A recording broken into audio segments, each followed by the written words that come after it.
Hello, Mid-Michigan, and welcome back to more high school baseball and softball action here on the Mid-Michigan Sports Network. Today, oh boy, what a game we have got for you with the Beal City Aggies taking on the Sacred Heart Academy Irish for our second day in a row. Yesterday, what a game it was down in Montebello. 12-11 the game was. It went all the way to the seventh inning and came down to the final batter. Beal City actually went into the bottom of the seventh inning. Again, we're talking softball action yesterday. Went into the bottom of the seventh inning, up by 5 runs. But then the Irish put 4 runs up on the board, including a 3-run home run from Callie Smith, and had the cleanup hitter Savannah Jones at the plate with the tying run. And I'm just having a little issues hearing myself, so we're going to try and switch headsets here. I'll be right back with you here in a sec.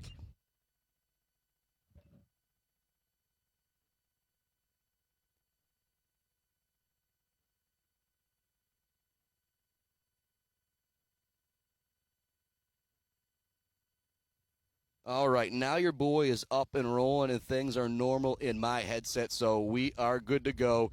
Sacred Heart Academy, Beal City, the second day in a row. We've got the Irish, we've got the Aggies battling it out for a district championship, and oh boy, this game is going to have a lot to live up to compared to yesterday's 11-12 thriller, as you heard me say moments ago.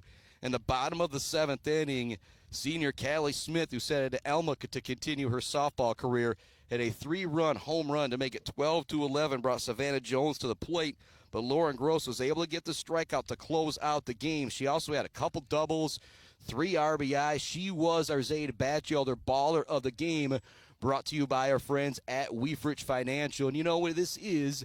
The Woods Household pregame show coming to you live from the Barbary Law Studios, built by Konwinski Construction. Today at the Sacred Heart Academy ball fields off of Lincoln Road for Beal City Sacred Heart Academy baseball action. And these two teams usually play every single year, but they actually did not play this year. That would have been one of my first baseball broadcasts of the year, but that game got rained out, and so it didn't end up happening. Here we are, district championship on the line, and they will meet for the first time this year. And you might hear a little bit of wind in the background today because, well, it's always windy here at the ball fields at Sacred Heart Academy.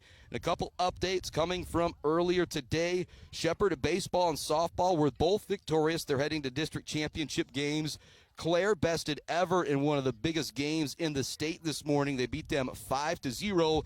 Kylie Wyman with a huge 17 strikeout performance for the ladies, the Lady Pioneers, to move to their district championship game where they will now be a heavy, heavy favorite. In baseball action, the Oilers went up to Traverse City Central and fell to them 9-1. And last look, it was 7-6 in the bottom of the seventh inning with Midland and Mount Pleasant. It does now look like it's tied at 7. And I see delayed bottom of the seventh inning on Game Changer. So we'll continue to keep you up to date on what's going on there. We're going to take a break here on the Woods Household pregame show to hear from some of our friends at ENS Graphics along with Woods Household. We will be back with more Woods Household pregame show right after this. And the wind might move that scoreboard a time or two, but we'll make sure we get it in the right spot. This is the Woods Household pregame show. District Championship Baseball, Beal City, Sacred Heart, coming right up.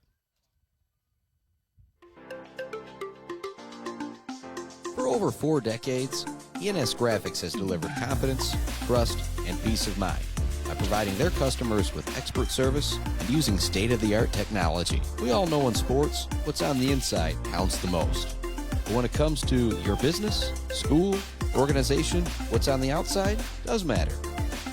If your business needs anything printed, ENS Graphics can do it.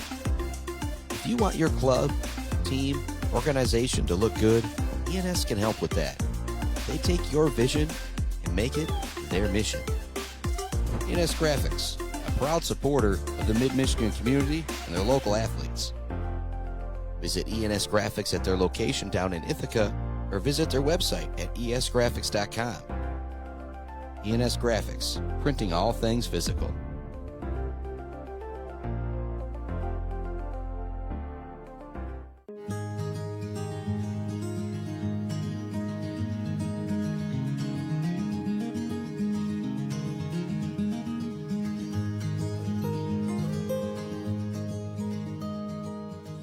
Hey guys, it's Tanya from Clark Modular Homes. I'm here to talk to you today about who we are and what we do.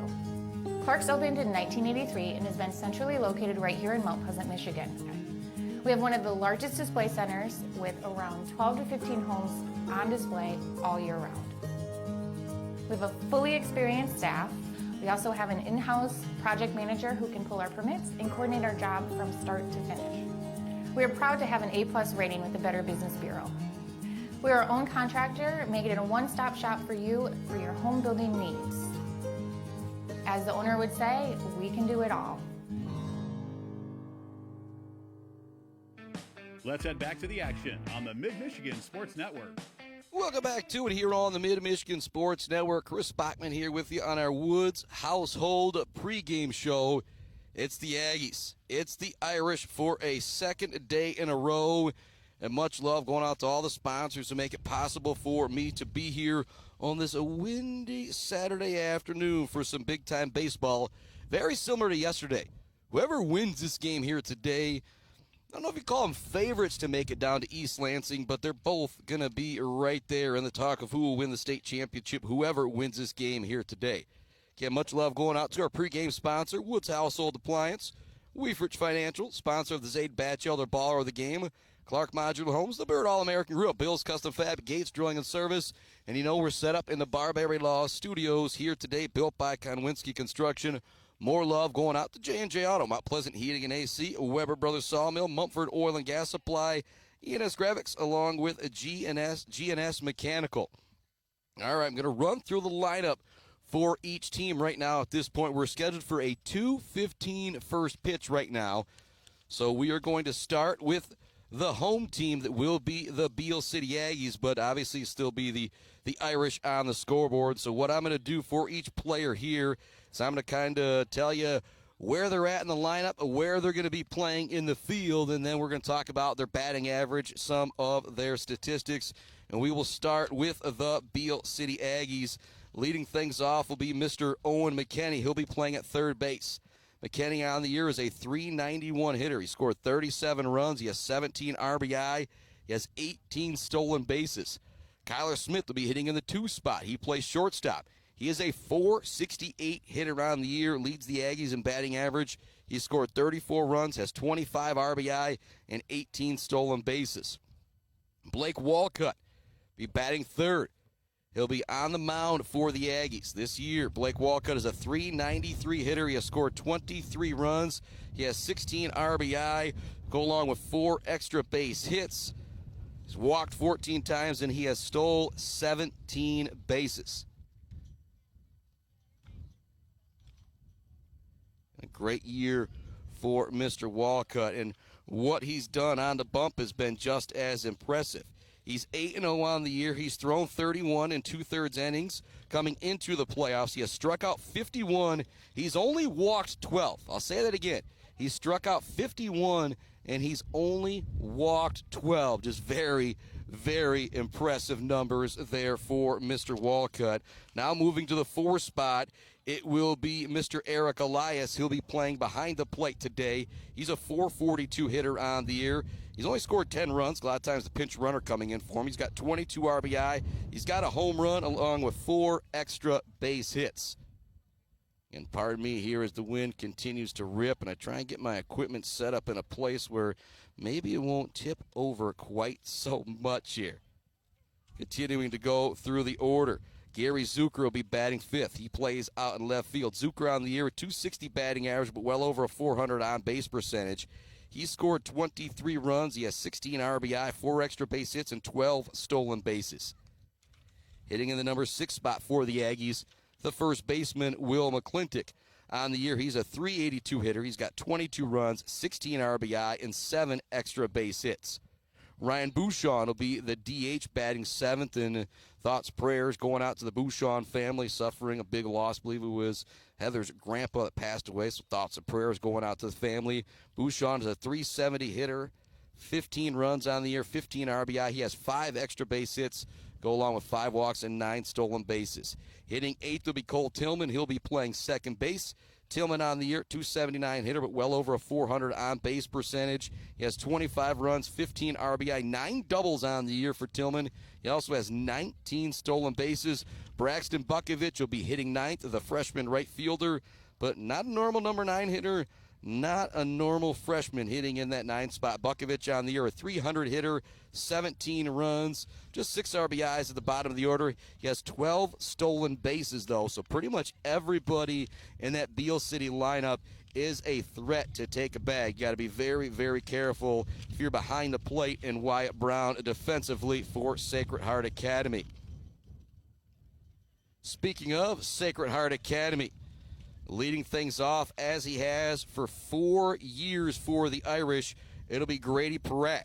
Perrett on the year is a .495 hitter. Yes, a .495 hitter for Grady Perrett.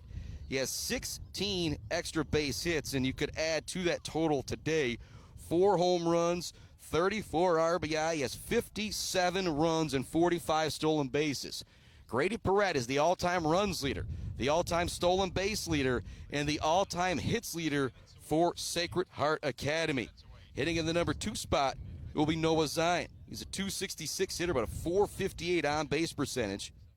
He has 16 extra base hits, 19 RBI, 34 runs, and 25 stolen bases on the year. Hitting in the 3 spot, playing at first base, will be Ryan Wiggins. He's a .337 hitter on the year with 13 extra base hits, 32 RBIs, 31 runs, and 7 stolen bases. Jason Bogue will be hitting in the number 4 spot. He plays at third base for the Irish. He started on the mound in game number 1. He's a .388 hitter with 9 extra base hits, 22 RBI, 22 runs, and 12 stolen bases. Tegan Duffy will be hitting in the 5th spot, and him and Zion, center field, right field, could be interchangeable here today. But Duffy will be hitting in that 5 spot. He's a .382 hitter with 7 extra base hits, 20 RBI, 23 runs, and 13 stolen bases. Hitting in the number 6 spot will be Wyatt Brown. He's a .262 hitter on the year, but a .473 on-base percentage. He has 15 RBI, but just 7 runs scored, as a lot of times that pinch runner is coming in to run for him. Continuing to slide down the order, Nate Siler will be batting 7th. He is the pitcher that will start this game for Sacred Heart Academy. And, oh, boy, what a battle it is going to be. We've got the meeting of the minds right now on the field, and so again, it was scheduled for a 2:15 start. It's 2:09 right now. We'll finish this lineup and send it to another commercial break.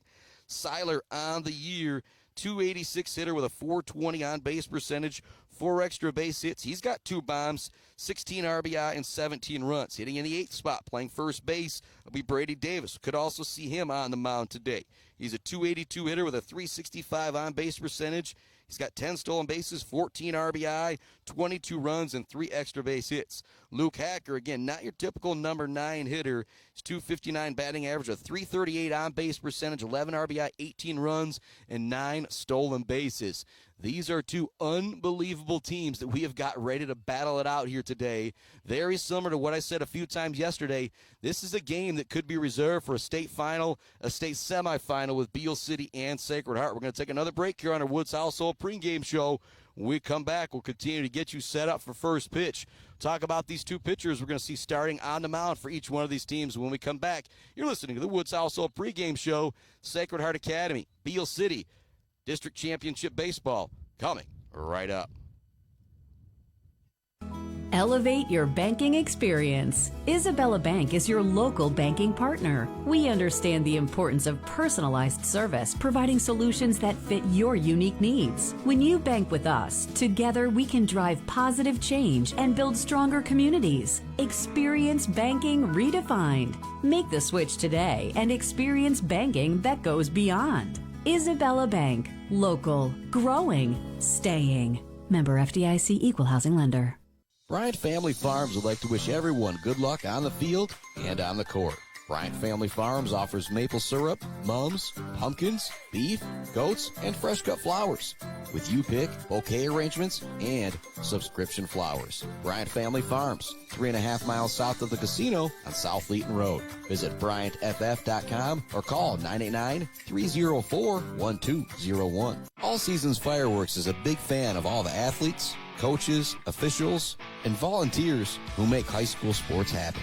To make your next event bigger and brighter, stop by All Seasons Fireworks on M20 in Mount Pleasant. Graduations, birthdays, weddings, or a big win become more memorable underneath a night sky lit up by the magic of fireworks. All Seasons Fireworks on M20 in Mount Pleasant. Let's head back to the action on the Mid-Michigan Sports Network. Welcome back to our Woods Household pregame show. All right, we talked about the young man you're going to see at the plate. Now it's time to talk about the guys who will be in the circle. Now I'm going to do this real quick as we're getting ready for the national anthem. On the year, Siler's 8-2. He has a .106 earned run average. He's only given up one earned run on the year, and it is just as impressive for Walcott. As I said, 8-0 on the year, 31 2/3 innings pitched, just a .88 ERA. Holy moly, what a matchup we've got for you here today. We're going to send it off to the national anthem, so we'll send it out to one more commercial break when we come back. First pitch, Beal City, Sacred Heart Academy, as Andy Latham gets ready to put out the national anthem. And we'll be back with first pitch right after this. GNS Mechanical in Wademan offers service and installation on everything for your home and business. From a simple filter replacement to furnace, central air service, and install, geothermal, and walk-in coolers and freezers. If you have a need, GNS Mechanical has a solution. Learn more at gnsmechanical.com or call 989-644-2106. Pure sportsmanship is the most important thing in high school sports. When it comes to your home or business, Pure Plumbing just might be the most important thing. If your plumbing isn't Pure, don't worry, no one needs to see the other angle. For Pure Plumbing, call 989-644-8928 or visit mipureplumbing.com. Mumford Oil and Gas Supply is your one-stop shop for top quality products and procurement in the Michigan oil and gas industry.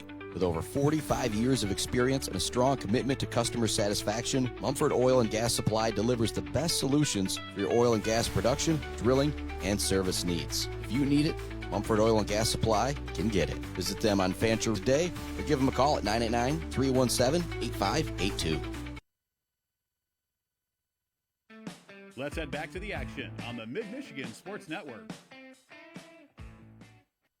Welcome back. Here we go. Aggies are the home team, but obviously on the scoreboard, Irish are going to be the Irish. Guest will be the Aggies here in this one as we're at the Sacred Heart Academy Fields on Lincoln Road, ready for District Championship Baseball. Beal City, Sacred Heart Academy. And oh, does this game have a history? You go back to last year.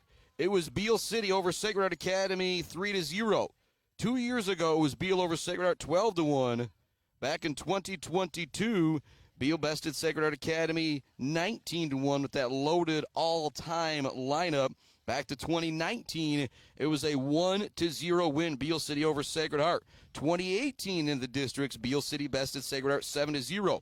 They didn't play in 2017, didn't play in 2019 because of COVID. The last time Sacred Heart Academy bested Beal City in the district finals for baseball action, you've got to go all the way back to 2016 when it was Sacred Heart Academy over Beal City 2-0. Last year, it was 3-0 in a fantastic pitching duel between Caden Smith and Brady Davis. I'm expecting something similar here today from Mr. Blake Walcott and Nate Siler. But we could also see Brady Davis possibly coming into the game as well for Sacred Heart Academy. And also could possibly see Kyler Smith coming into the game as well for the Beal City Aggies. Again, both of these coaches have got a number of guys that they'll be comfortable going with in the circle, going back and forth, baseball and softball can get a little bit confusing. So if you hear me say in the circle, I mean on the mound. Again, updates. Shepherd baseball and softball were victorious in their district semifinals. Clare bested Everett behind 17 strikeouts from Kylie Wyman. The Oilers fell to TC Central. At TC Central, it was a delay last I saw with a 7-7 tie in the bottom of the seventh with Midland and Mount Pleasant. And now I am getting the final. Chemics came back to beat Mount Pleasant 8-7. So both Oiler teams are eliminated in the district semifinal. I'll continue to check Game Changer here and there to keep you updated. Grady Perrette is at the plate. Blake Walcott is on the mound. We are ready to go. Pinch number 1 here in district championship action. The winner of this game will be a big, big favorite to win regionals, possibly head all the way to East Lansing in the state finals. First pitch is going to be over for a strike to Perrette. Walcott, again, can break you off with that 12-6 curveball. He's got some great velocity on the fastball as well. That's going to be over for strike 2. Perfect location, low in the zone. Perrette looking down the first baseline at his pop, Scott Perrette, who he's broke so many of his records this year, but Scott still has that home run record, blasted 25 in his senior year back in 1995. That one's going to miss high, 1-2 now the count. And one thing that's really cool here about the scoreboard at the Sacred Academy ball fields, that last number you see over there is the pitch count. You will see that for Blake Walcott. You'll see that for Nate Siler, who was ever in the game. And again, you get up to 105 before you've got to come out in high school baseball. At least you get to finish that batter before you've got to come out. 2-2 now the count as that last one misses. Perrette digs back in. He's going to ground this one towards first. It's not going to be an easy play with somebody having to cover. The speed of Perrette is going to give him an infield single. And that is why you hustle out of the box every time, exactly right there. Perrette may have hoped that went foul as it wasn't a great hit, but instead he digs in and he's able to beat out the throw, or beat out the tag, I should say. It was not an easy play. McClintock fielded it, had to try and get back to the bag. He wasn't able to do so in time. Leadoff runner is on, and Perrette, again, the all-time stolen base leader for Sacred Heart Academy. He'll be in the all-time record books at MHSAA.com for stolen bases as well. Walcott checks the runner, kind of holds now. Now he throws in. It'll be strike 1. Nice location there to Noah Zion.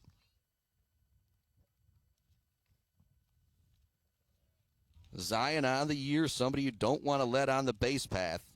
It's a 266 hitter, but a 458 on-base percentage. He has 25 stolen bases, second to Perrette's 45 stolen bases, which if it sounds like a ridiculous number, it's because it is. There goes Perrette trying to get down the button with Zion. It's going to go foul. That'll make the count 0-2 to Noah Zion, and trotting back to first base. It was a good jump out there from Grady Perrette. And I know Eric Elias, the competitor in him, probably kind of excited to go up against a base runner like Grady Perrette, see if he can gun him down at second base. Zion digs back in from the right side of the count, 0-2. Walcott checks the runner at first base. This is where that 12-6 curveball can really come into play. It's going to be fouled off. Nice job by Zion staying alive there. Very similar to yesterday, both of these teams are going to be very important just to battle and battle up there at the plate. And for the pitchers, you're just going to have to come out and keep throwing because you're probably going to give up some runs to these two powerhouse offenses. Walcott checks that runner at first base. Perrette dances away. It's going to be strike 3. It was a foul tip, but it was caught in the glove by Elias, so a strikeout for Mr. Walcott, his first of the afternoon. Again, coming into today, he's got, I believe, 51 on the year with just 12 walks. Just a great ratio there. Now one out with Ryan Wiggins stepping to the plate. He's at Olivet College next year to continue his baseball career. Walcott checks the runner. Winds and deals. That's going to get away from Elias on the curveball. Again, that's one of the problems trying to catch a pitcher like Blake Walcott. He's got some electric stuff. It's going to have some crazy movement. So that one gets to the backstop. It allows Perrette to take second base. And now if you're Ryan Wiggins, a chance to drive in a run here if you can send one to the outfield with that speed and base running ability of Perrette. He'll surely be able to score. Wiggins digs back in again. He just has the most casual batting stance of anybody that I've ever seen. Just kind of waves that bat, just kind of waits for you to throw in, then he gets laser focused as the pitch comes in. That's going to miss. 2-0 now to Ryan Wiggins. Jason Bogue on deck, behind him Tegan Duffy. We're in the top of the first inning. Beal City, Sacred Heart Academy. District Championship Baseball here on the Mid-Michigan Sports Network. Walcott checks the runner at second. Winds, deals. That one's just going to miss. 3-0 the count. Say the Beal City faithful definitely wanted that call.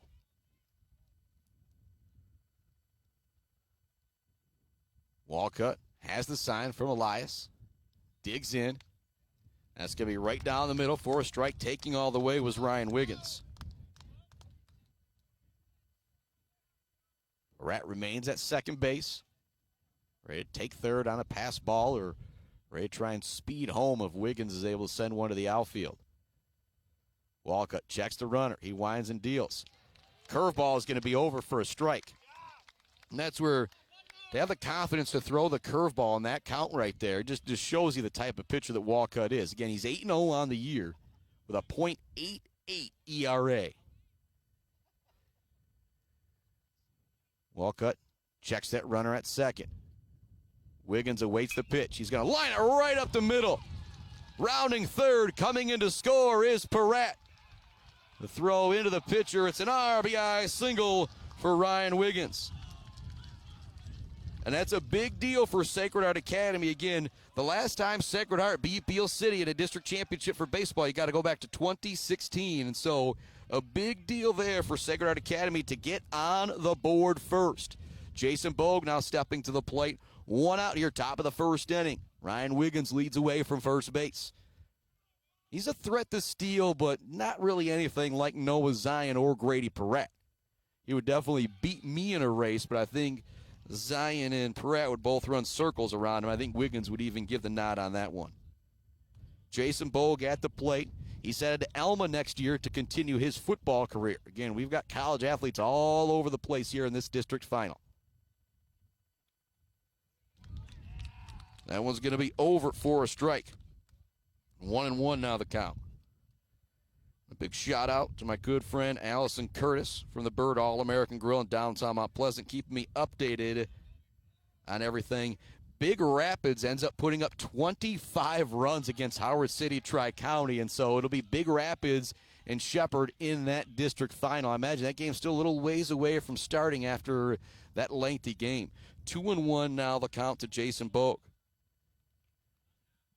Wiggins held on first base by Will McClintock. Fakes like he's going to go. Swing and a miss there for Bogue. An excellent pitch there from Blake Walcott. 1-0 is the score. Seems like anytime Grady Perret gets on base, he's able to come around and score. He was able to here in the top of the first inning for the Irish. It's 1-0. Bogue with a swing and a miss on that 12-6 curveball. Now looking for the double play, but Wiggins is able to take second base. Great jump there from Wiggins, but the second strikeout of the inning for Blake Walcott. And you can just see, well, I guess you can't see it because we got the audio-only coverage here on the Mid-Michigan Sports Network in the playoffs, but just an electric curveball there had Jason Bogue fooled. Tegan Duffy now stepping up to the plate, batting from the right side. Ryan Wiggins at second base with 2 outs here in the top of the first inning. Infield single for Perret. Sent it down the first baseline. McClintock fielded it, but just the way that it went, there was no way Walcott was going to get there covering, or the second baseman was going to get there covering with the speed of Grady Perret. And he was able to take second base and drove in on an RBI single from Ryan Wiggins. And Bogue struck out as he did. Ryan Wiggins was able to take second base. Now he's at second with Tegan Duffy at the plate. Brad Antcliffe heading out of the dugout real quick here. See exactly what the situation is here. And it looked like Walcott might have got hit on that last one. And so going to make sure that he's okay. But as you often hear me say, oh, pardon me, it was the catcher. But as you often hear me say, these youngsters, they're a lot tougher than I am. And so they are back and ready to go.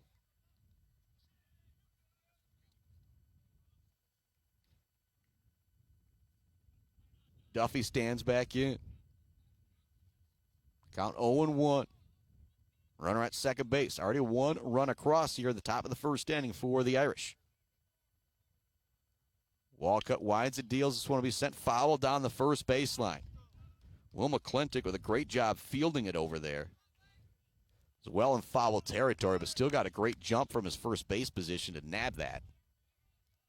Wiggins trots back to second base. We'll do the 0-2 again. Duffy digs in. Walcott already struck out 2 here. Now Duffy calls for time. Steps out. A couple practice swings. Steps back in. Walcott checks the runner at first. Winds, deals. This one's going to be fouled off. Again, that great curveball from Walcott. Nice job by Duffy just fighting that one off to stay alive.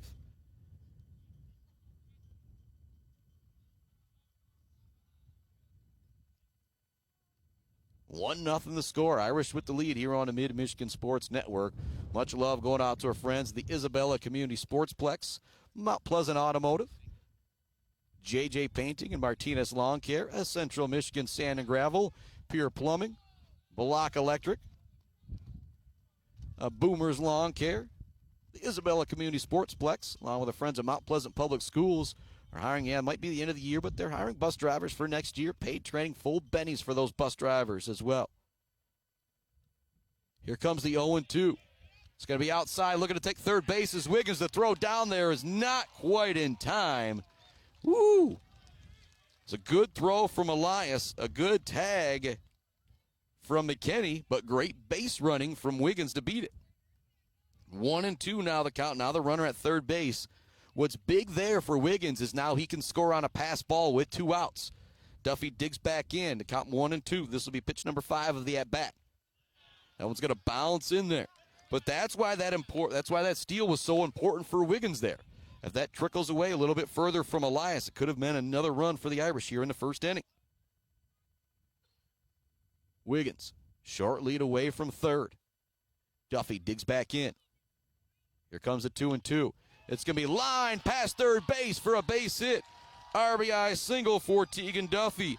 And 2 big runs here in the top of the first inning for the Irish as Wiggins drives in a run. Then he steals a couple bases and he comes around to score on the RBI single from Tegan Duffy. It's now 2-0 Sacred Heart Academy here in the top of the first inning with Wyatt Brown stepping to the plate.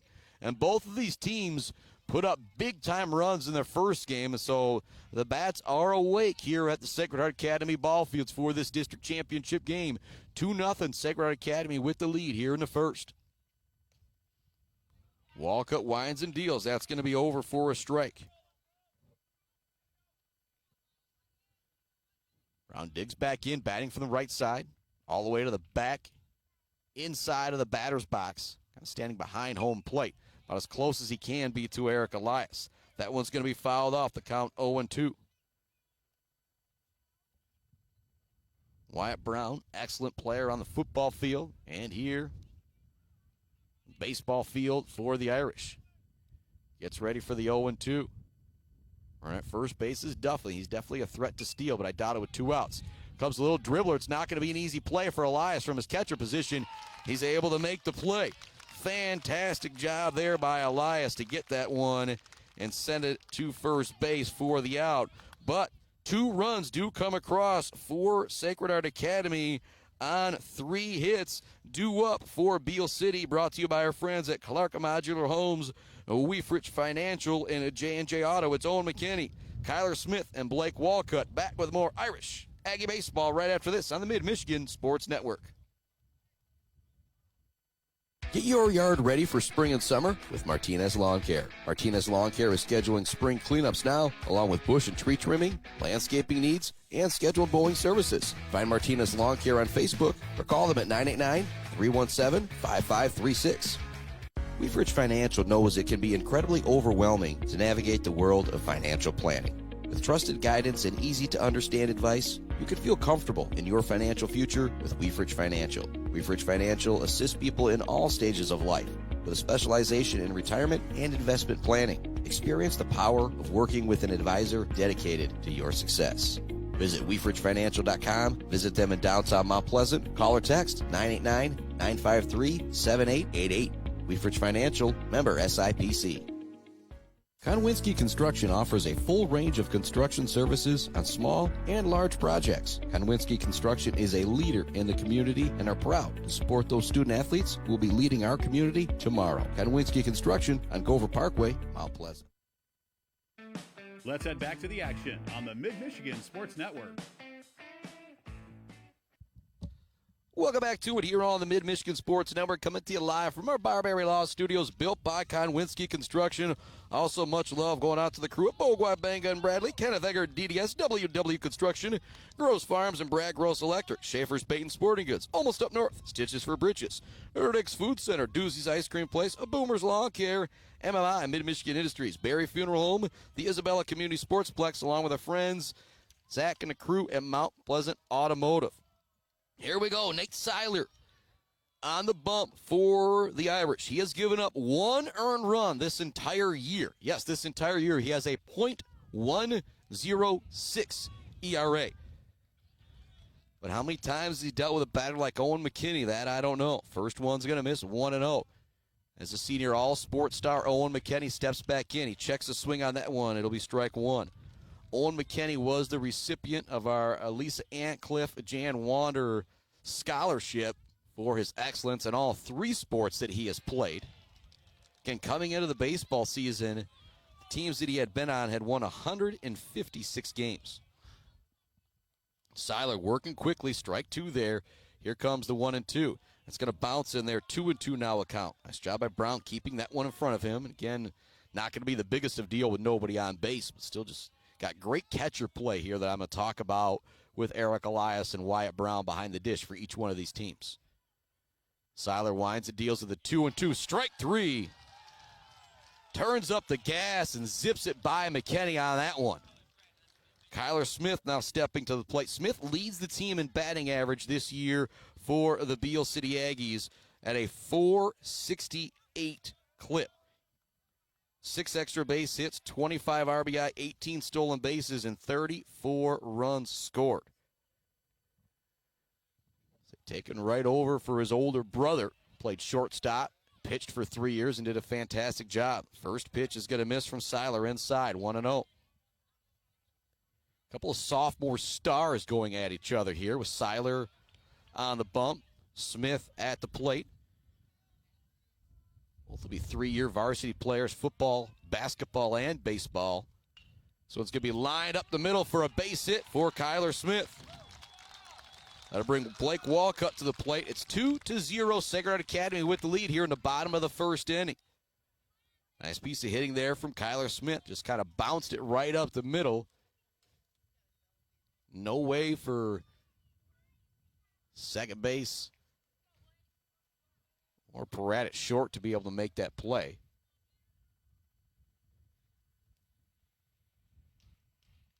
Quick check of that runner. Nice move there from Siler, but diving back in time is Kyler Smith. Smith definitely a big threat to steal here. He's going. Here comes a throw from Brown. It's in time, but it's not a great ooh, it was a close play out there. Bogue looking for the tag, but it will be a steal from Kyler Smith to put him in a scoring position for Blake Walcott. Walcott now with an opportunity to help out his own cause here. That one's just going to miss high for Siler. The count's now 2-0. Walcott steps back in. Pitcher against pitcher here. Junior Walcott waves the bat over his back right shoulder. He's going to send this one towards third base. Long throw for Peratt. Zips it over. Getting the tag. No, they're going to say he's safe. Davis had to come off the bag. Tried to get the tag, but it'll be a single for Blake Walcott. Now 2 runners on as Eric Elias steps to the plate. It's 2-0, but the Aggies looking to answer right back here in the bottom of the first inning. Runners at first and second, the cleanup hitter at the plate. Gary Zucker, the left fielder, behind him. Hartman coming out, and I think Hartman wants to challenge that call, or at least as much as you can in high school baseball. I think what he's saying is that, yeah, Davis came off the bag, but he was able to make the tag. But Hartman's going to head back to the dugout, all for not there. And the umpires doing a great job. Two of them out here today, one behind home plate right now, the other one in between the pitcher and second base. And talk about the best view of the house, brought to you by Woods Household Appliance. It is those umpires out there, and we need more of them. Head to the MHSA.com and click on the Be the Referee tab. That one bounces up there. Fantastic job by Wyatt Brown, keeping it in front of him. If he doesn't do so, that allows the runners at first and second to move up to second and third. Elias awaits the 1-0. That's going to be over for a strike, 1-1 to Eric Elias. And last year, this game was 3-0. Beal City winning it. And again, a great pitching duel between Brady Davis and Caden Smith. They checked that runner at second base, but back in time is Kyler Smith. At the plate this year, Elias is a .442 hitter. He's got 4 extra base hits. He also has 1 home run. Big pressure situation here, though. Here comes the 1-1. That's going to bounce up there. Again, another nice job by Wyatt Brown keeping that one in front of him. And you need your pitcher to throw that kind of stuff out here today against the type of batters you've got. So you got to be good behind the plate. Big swing and a miss there as turning up the gas is Siler on the mound. Count is now 2-2 to Eric Elias. There's one out here at the bottom of the first inning. The Aggies. Irish lead it 2-0. Beal City threatening here in the bottom of the first. This one's going to be fouled out of play. Probably would have been a bit high, but Elias wasn't sure if it would have been a called third strike or not, so he fights it off. Count now 2-2 to the power hitting catcher for Beal City. Elias steps back in on the right side. Here comes the pitch from Siler. It's going to be chopped towards third. It's going to go foul. If it would have stayed fair, that would have been a really tough play. It probably would have turned out like a bunt single if it had stayed fair. So we'll do the 2-2 again. This will be pitch number 7 of the at-bat upcoming here for Eric Elias. Walcutt's at first. Kyler Smith is at second after they both singled. The inning started with an Owen McKinney strikeout. There's one out. Bottom of the first inning, 2-0 the Irish with the lead, but runners at first and second for Beal City. Siler looks to check that runner. Him and Bogue. Well, I don't know if Bogue would have been there in time. The throw may have gone to the outfield. So he holds it, and we'll do the 2-2 again here. Elias waving the bat over his back right shoulder. Here comes the pitch. It's going to be foul to the backstop. Count will remain 2-2. It's the third foul ball with 2 strikes for Elias as he stays alive. Pitch number 8 of the at-bat upcoming here.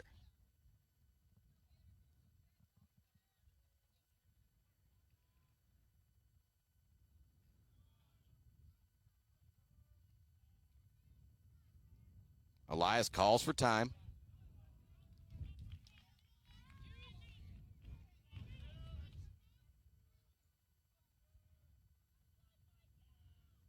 Siler checks the runners. Here comes the 2-2. So it's going to be hit towards right field. Zion is to charge in a little bit. He's able to make the catch. The runner will tag from second to third. It's a great throw from Elias, and he gets the tag. Oh, my. What a double play. Zion gets the runner at third all the way from right field. It is the rare 9-4 double play. Oh, my goodness. What a throw from Noah Zion out in right field to get Kyler Smith as he tried going to third base. That will end the threat. We are headed to the second inning. The Irish lead it 2-0. We will keep the broadcast right here for the moment. Due Up, brought to you by our friends Weefrich Financial, Woods Household, Konwinski Construction, also along with our friends at Bryce Updegraff, Joe Wentworth, Pradium Realty, Robin Stressman and Associates, The Diner, All Seasons Fireworks, Bryant Family Farms, Isabella Bank, Pier Plumbing, and Mount Pleasant Automotive. It is 789, Siler, Davis, and Hacker. But as you've heard me say often this year, covering our local baseball, softball teams they're not normal 7, 8, 9s. Particular Siler around the year, 286 hitter with a 420 on-base percentage. Brady Davis on the year has a 282 batting average, a 365 on-base percentage. And then at the bottom of the order, again, not your normal number 9 hitter, Luke Hacker has a 338 on-base percentage, 18 runs scored, and 9 stolen bases on the year. It's Beal City, Sacred Heart Academy, turning out to be as good as advertised here. It's 2-0 as we head to the second inning. Blake Walcott back on top of the hill, ready to go. Elias back behind the plate. Put a nice drive into that one out to right field. All you could really ask a hitter to do is do what Elias did, but gathering underneath it was Noah Zion. Then Zion with the absolutely perfect throw to third base to Ryan Wiggins to get the tag. What an unbelievable play there. Talk about the Bills' custom fabrication of the game, and very rarely have I been able to go with the Mumford Oil and Gas Supply assist of the game, but what an assist right there from Noah Zion with the 9-5 double play. And 4 second base, 5 is third base. We'll get that down at one point. A 9-5 double play. But all the way from right field to third base, if you're a big baseball fan, you've seen that Ichiro throw. That was similar. Siler steps in, batting on the right side. First one's going to bounce up there. 1-0 the count. And similar to last night, a game that went longer than any other game that I've covered before. Imagine the iPad's going to stay alive, but if something did happen here, we'd immediately go to the iPhone to be able to continue the same type of coverage here for you. That one's going to miss. 2-0 the count to Siler.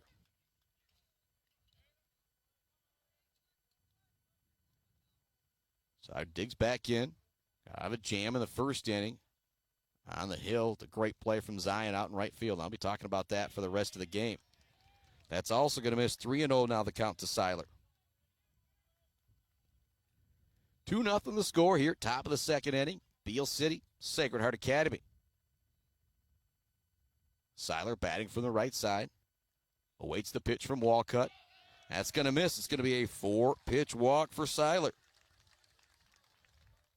That'll bring up Brady Davis to the plate. He's playing first base. And if Siler runs into any trouble, he is somebody that we could see step out to the mound. We're going to have a pinch runner now coming in to run for Mr. Siler. Looks like it's going to be Jackson Verlager coming in to run for him. It's the umpire making sure they got everything correct on their books. And here we go as Davis steps back in.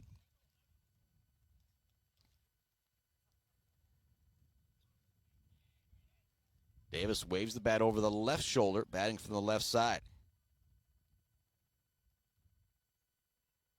Walcott winds the deals. He's going to miss this one in the dirt. Verlager thought about taking second base, but it was a good play from Elias behind the plate to keep it in front of him.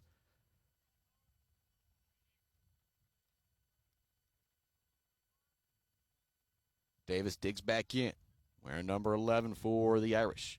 Irish out here in the red and the white. The Aggies out here in the royal blue and the white. Both teams wearing the white pants. Red jersey with the green and white lettering for Sacred Heart Academy. And the royal blue jersey with the white and black lettering for Beal City. 2-0 now the count to Davis as that one misses. So now 6 in a row that have missed here from Walcott. Again, great control on the year. Very, very surprising. That one bounces in there as well. Now 7 consecutive missed here from Walcott. Think about the control he's had this year. And coming into today, I believe it's now 53 strikeouts to just 12 walks for Walcott.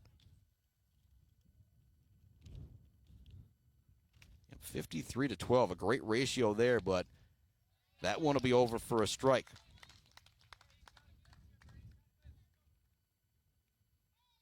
Davis steps back in. Again, a very patient hitter here. He's got a great on-base percentage. Wouldn't be totally surprised to maybe see him taking here again. They check the runner back over at first base. Diving back in time is the pinch runner Verlager.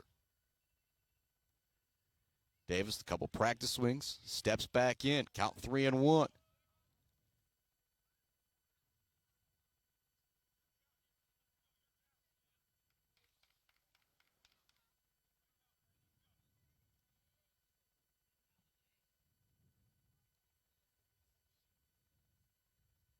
There we go. I have a little confusion there on the calls between the dugout and Elias. Looking to get down the bunt is Davis. It was barehanded by Elias, but it was foul. Oh, man.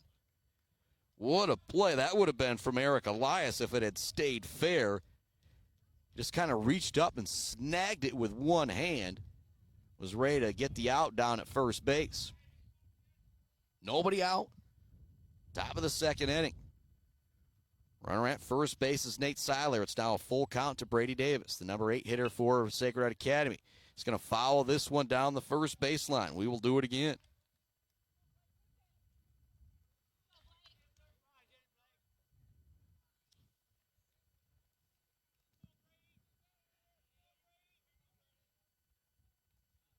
Davis ready for pitch number 7 of the at-bat here. Walcott already on pitch number 39 here in the top of the second inning.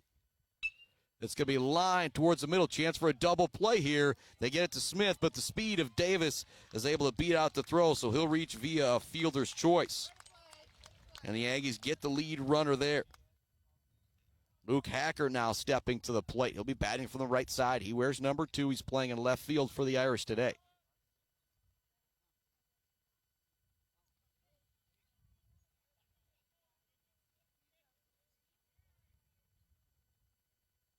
Davis, the short lead over at first base. He's a big threat to steal if he gets a good jump. Elias got to be ready behind the plate. That's going to get by Elias. Heading up to second with the stolen base is Brady Davis. Now runner in scoring position here for Luke Hacker. It's 2-0 Irish here in the top of the second inning.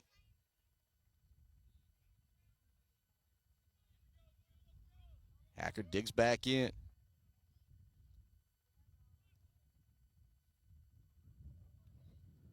Walcott waits a signal. He's got it. He winds and deals.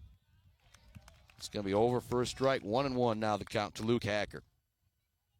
After Hacker, it's back to the top of the order and Grady Peratt. It's going to be very, very dangerous with that runner in scoring position. Again, it's a .525 on base percentage, a .485 batting average, something ridiculous like that for Peratt. We'll check it again after this pitch. Hacker with a big cut. He's going to swing through it. Count now 1-2 to Luke Hacker. And Peratt on deck will be coming up on the year, a .495 hitter with a .585 on base percentage. So you don't want to see him with 2 runners on. Important to get Hacker here, but he's going to foul this one off. And Hacker, not your normal number 9 hitter. He's got a whole lot of speed to beat you with a bunt. Doesn't have that in his repertoire now with the 2 strikes. Leading away at second base is Davis. Hacker digs back in on the right side. Standing right over the plate. Here comes the 1-2 from Walcott. It's going to be sent towards right field. Not an easy play from second base. Coming over to make the play is Cole Tillman. Big play there from Tillman to get the pop out in shallow right field. Bukovic had to have a hard charge because of the power of Hacker. He's playing back a little bit more than he normally would. Nice play there from Cole Tillman. We're back to the top of the order now with Grady Peratt at the plate. Runner at second base, and they're going to intentionally walk Grady Peratt here. And I'm going to commend that decision by Brad Ancliffe with 2 outs and a runner on second base and first base open. That'll bring up Zion. He struck out his first time up. You got to watch out for the bunt now here, though, if you're Beal City. Owen McKinney's playing back at third base.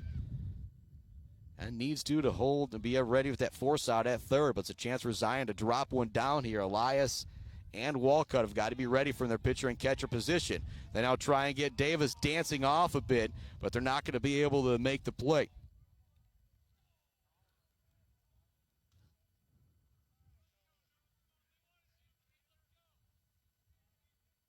Walcott steps back to the top of the mound. A little frustration after not being able to get that force out. He's now going to step off again here.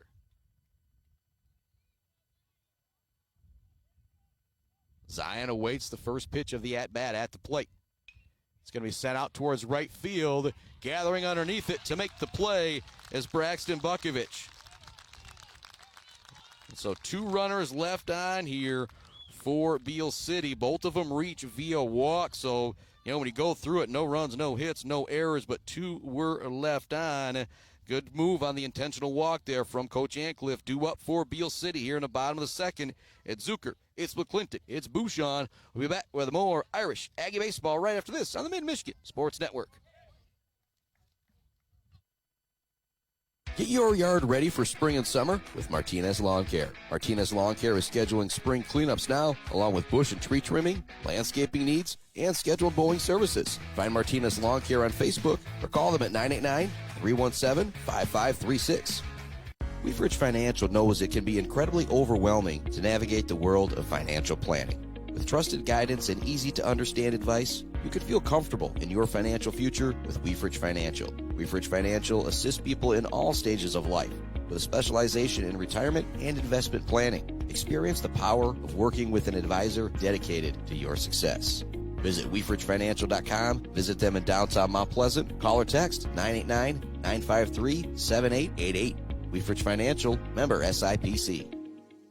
Konwinski Construction offers a full range of construction services on small and large projects. Konwinski Construction is a leader in the community and are proud to support those student athletes who will be leading our community tomorrow. Konwinski Construction on Gover Parkway, Mount Pleasant. Let's head back to the action on the Mid-Michigan Sports Network. Welcome back to it here on that Mid-Michigan Sports Network. 2-0 our score here in the bottom of the second inning. Gary Zucker at the plate working very quickly on the bump is Mr. Nate Siler. It's already 1-1 as Zucker steps back into the box. That one's going to miss high. Now 2-1 to Gary Zucker. The left fielder, all sports star for the Beal City Aggies. Football, basketball, baseball, he gets it done no matter where he is playing for Beal City. That one's going to be fouled off. Count now 2-2. Siler quickly back to the bump, ready to go here with the 2-2. Doesn't like that first call from Wyatt Brown. The second one he's ready with. This one's going to be fouled off by Zucker again. The Aggies had a pair of base runners on in the first with one out. Then it was an unbelievable play out in right field from Noah Zine. He made the catch and then got the double play all the way at third base as Kyler Smith was looking to tag up. That one's going to be strike three, called for Gary Zucker on the low inside corner of the plate. Big time punch out there from Zucker. Stepping up now is Will McClintock, first baseman. McClintock with a couple swings of the bat. Holds it over his back left shoulder. First pitch zinging in there for a strike in the high 80s for Mr. Siler. 2-0 our score here, bottom of the second inning. Here comes a rope from McClintock. That's going to get into the gap for extra bases. Actually, it's a great job of fielding.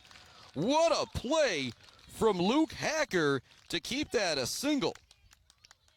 Think about big-time defensive plays. Hacker right there, keeping it a single, is something that I wrote down and I'm going to circle a little bit. It's not going to take over the double play from Zion for the Bills' custom fabrication of the game so far. That was a big moment there because there could be a runner in scoring position for Bouchon. Instead, it's a runner at first. Grounder up the middle to Perrette. He doesn't charge it. They're able to get the lead runner. Good decision from Jason Bogue not to get that lead runner and not go for the double play there. If you go for that double play, Bouchon might now be at second. Cole Tillman stepping to the plate. 2-0 our score here, bottom of the second inning. Siler now with a little bit of different motion with the runner on. Curveball is going to be over. Great breaking ball there, had Tillman fooled.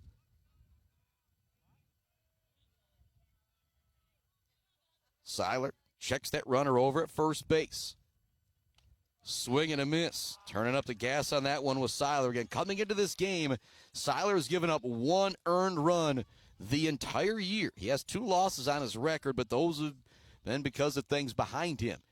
Again, a .106 ERA. And he's going to get the strike 3 call for his third through 2. We're headed to the top of the third inning. Due up, it is 3-4-5 for Sacred Heart Academy. They lead it 2-0 here in district championship action on the Mid-Michigan Sports Network.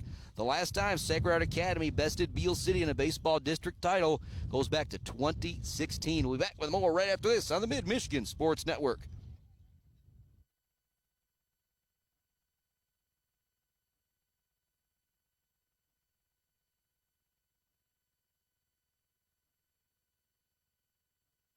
When your team or business needs to look good, don't get left hanging. Call or stop by Hanging by a Thread in Wademan, the official embroiders for the Mid-Michigan Sports Network.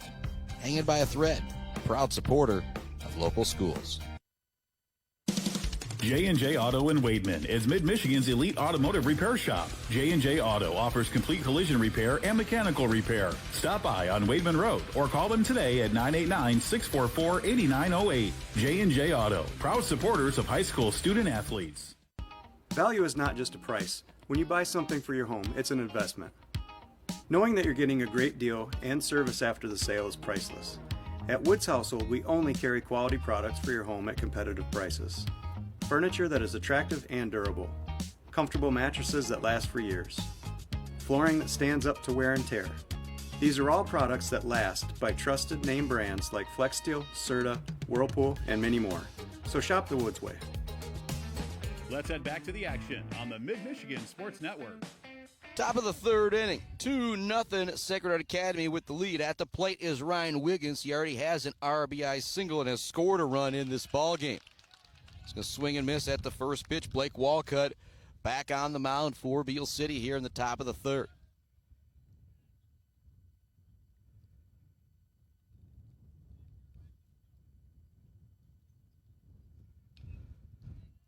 This one's going to be fouled down the first baseline.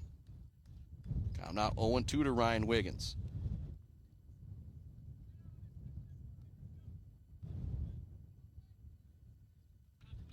Wiggins digs back in. Batting for the left side. He's head Olivet to play college baseball next year.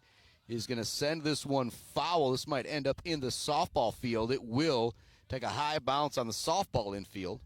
Count will remain 0-2 to Wiggins.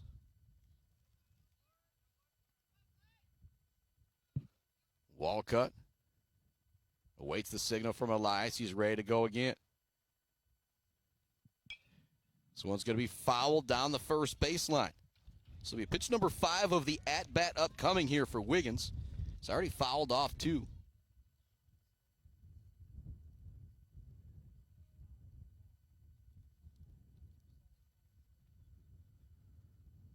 Walcott heads back to the mound.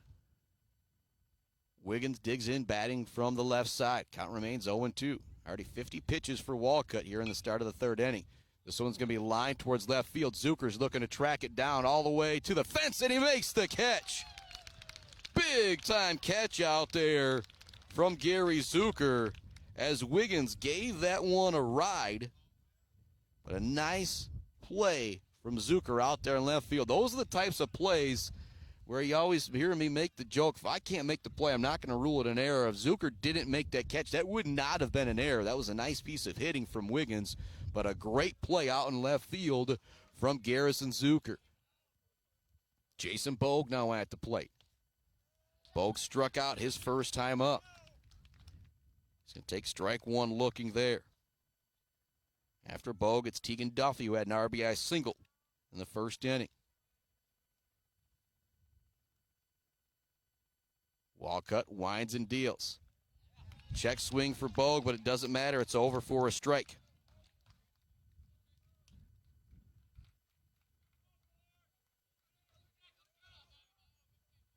Walcott back on the rubber, ready to go now with the 0-2. Could waste one here or two with the curveball. It will be strike 3.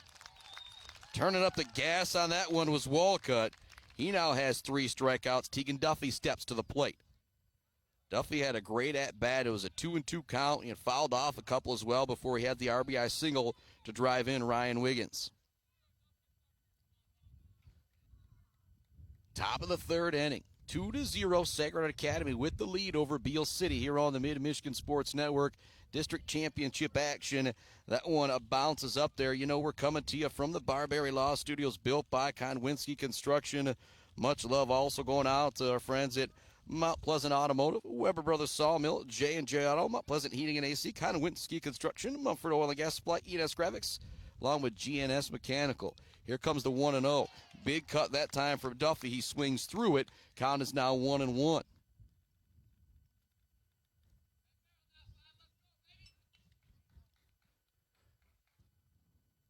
Walcott winds and deals, showing bunt is Duffy. He looks to get it down, but it's going to go foul. That will take the bunt out of play now from the speedy center fielder. 2-0. Irish with the lead here. Top of the third inning. Playing at the Sacred Heart Academy ball fields, but with the coin flip, Beal City is the home team here in this district championship game. Both Shepherd teams. Clare will be playing for a district championship. Ithaca was bested yesterday in softball action. See if we can find any baseball scores here in between the next couple innings. Give you some more updates here on the Mid-Michigan Sports Network. I know Allison Curtis, once that softball game was Shepherd and Big Rapids starts. Here's a play deep in the hole. McKinney, what a play! McKinney fields it deep in the hole. The long throw over to first base is in time to get the speedy Tegan Duffy. What a play there from Mr. Owen McKinney, the all-sports star from Beal City. They go 1-2-3 in the third. It is 9-1-2 due up for Beal City. Bukovich, McKinney, and Kyler Smith. We'll say brought to you by our friends at Barberry Law, Gates Drilling and Service, and the Bird All-American Grill. Send out to a commercial break. Back with the bottom of the third right after this on the Mid-Michigan Sports Network. Clark Modular Homes in Mount Pleasant are a one-stop shop from the buy, the build, and beyond with their fantastic service department. Stop in to see their selection and purchase options today on Pickard Road or visit them online at modularhomesbyclark.com. Clark Modular Homes, supporting Mid-Michigan youth in and out of the classroom. Bill's Custom Fab can handle any job you need, from large-scale steel building projects to fixing your favorite stainless serving pan. Bill's Custom Fab can weld and fabricate anything. Call today at 989-772-5817 or stop by on Gover Parkway in Mount Pleasant. Good luck to all of our local athletes from Bill's Custom Fab. The Bird in downtown Mount Pleasant, open every day but Sunday for lunch and dinner. Delicious pizza, the world-famous Bird Burger, handcrafted, fresh-baked subs, many apps, and much more. There's something for everyone at The Bird in downtown Mount Pleasant, where friends gather like family. The Bird, supporting high school sports in mid-Michigan for nearly 100 years. Let's head back to the action on the Mid-Michigan Sports Network.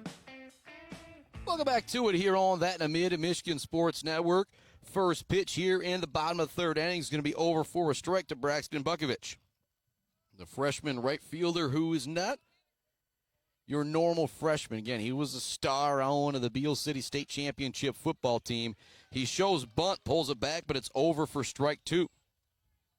Siler struck out 1 in the first and 2 in the second. Coming into this game, young man has a .106 ERA. Swinging through that one, and it's to be a foul tip, but it's caught by Wyatt Brown. That'll be strikeout number 4 for the sophomore, Nate Siler. Back to the top of the order with Owen McKinney, who struck out his first time up to lead off things for the Aggies. And McKinney, the all-sports star, a 3-time state champion. 2 on the baseball diamond, 1 on the gridiron. Again, not just a, again, even if you are just a bench player, it's a big deal to be a state champion, but he was a big-time contributor on all 3 of those teams. Siler dealing, the first 2 are over for a strike, 0-2. McKinney wants clarification of where that one hit the zone. He's got it from the umpire. He steps back in, now having to protect the plate. Now 1 out here, bottom of the third inning. The Irish lead it 2-0 over Beal City. This one's going to be roped out towards left field. Tracking it is Hacker, and he's able to make the catch. You go back to the top of the third inning, it was a great play out in left field from Gary Zucker. A very similar type play there from Luke Hacker. That one was given a ride by McKinney. Hacker had to go back a ways, and he's able to get there and make the catch. The second great play we've seen from Luke Hacker out in left field. Kyler Smith now steps up to the plate. He singled his first time up, stole second. Here comes another single as he ropes it right in between first and second base. And so a 2-out hit here for the Aggies will bring Walcott to the plate. Last time Smith was up, he stole second base, but was doubled up on an unbelievable throw from Noah Zion from right field to third base. So far, that is our play of the day. 2-0 the score here, bottom of the third inning. Walcott to the plate. He's 1 for 1 on the day. He singled back in the first and was stranded. Checks the swing on the first pitch. It's going to miss inside. Siler holds that glove right up to his face with that runner on first base. That one's going to be over for a strike, high in the zone, 1-1 the count. Walcott steps out, steps back in.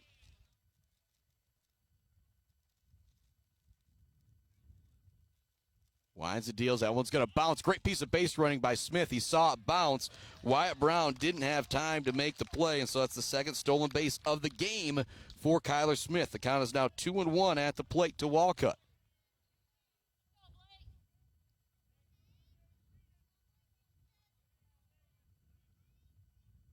Two outs here in the bottom of the third inning. Runner in scoring position for Walcott, the number 3 hitter for Beal City, facing his pitching counterpart, Nate Siler.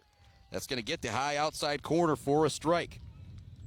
Nice job framing that one behind the plate by Wyatt Brown.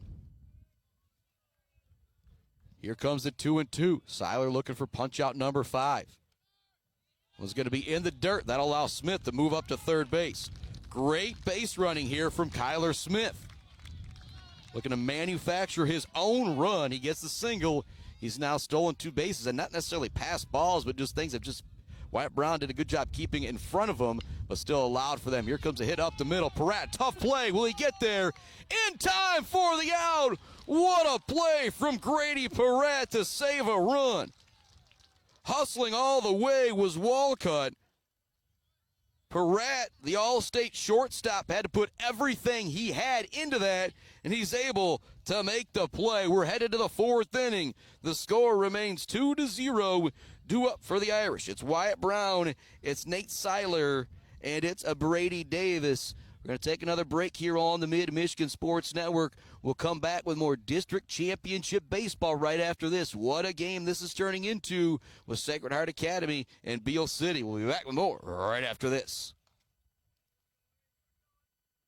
Weber Brothers Sawmill has been in the sawmill and logging business since 1950. Weber Brothers Sawmill buys standing timber and logs all over central and northern Michigan with National Hardwood Lumber Association certification. You can be assured of a professional job, from the marking and cruising of your woods through the harvest. Weber Brothers Sawmill is a proud supporter of our local high school student athletes. Central Michigan Sand and Gravel, just like our student athletes, they bring it. If you need sand or gravel, they bring it to you with fast service and a great price. For all of your sand and gravel needs, call Central Michigan Sand and Gravel today at 989-382-7089. Central Michigan Sand and Gravel, a proud supporter of our student athletes competing for their schools. Mount Pleasant Heating and Air Conditioning has been family-owned and serving mid-Michigan since 1962. They're dedicated to providing the best possible solution for your home or business. Mount Pleasant Heating and Air Conditioning is locally owned and supports our local community. For all of your heating and air conditioning needs, call Mount Pleasant Heating and Air Conditioning at 989-772-2881. Let's head back to the action on the Mid-Michigan Sports Network. Welcome back to it here on the Mid-Michigan Sports Network, coming to you live from our Barberry Law Studios. 2-0 our score here as we head to the top of the 4th inning. Wyatt Brown leading things off for the Irish. He had the rare ground out to the catcher his first time up to end the 1st inning. 1-0 the count. The first one misses from Walcott. It's at pitch number 60 here in the 4th inning. Swung a rope to first base. What a play by McClintock as he reached down and stabs it. Tags the base for the out. Woo! What a play from McClintock at first base. That one was lined right at him, about 80, 90, 100 miles an hour. Hit the ground once. Took a bit of a nasty hop on him as well, but he was still able to stab it. Head over to first base in time for the out. What a play from McClintock at first base. Siler at the plate. He reached base via walk his first time up.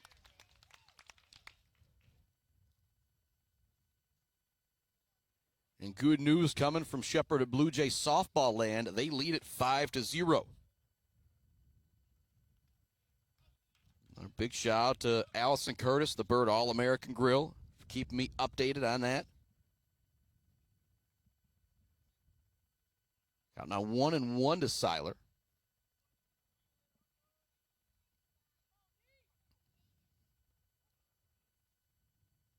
Walcott sets, winds, deals again. Swinging through that one is Siler. Count now 1-2.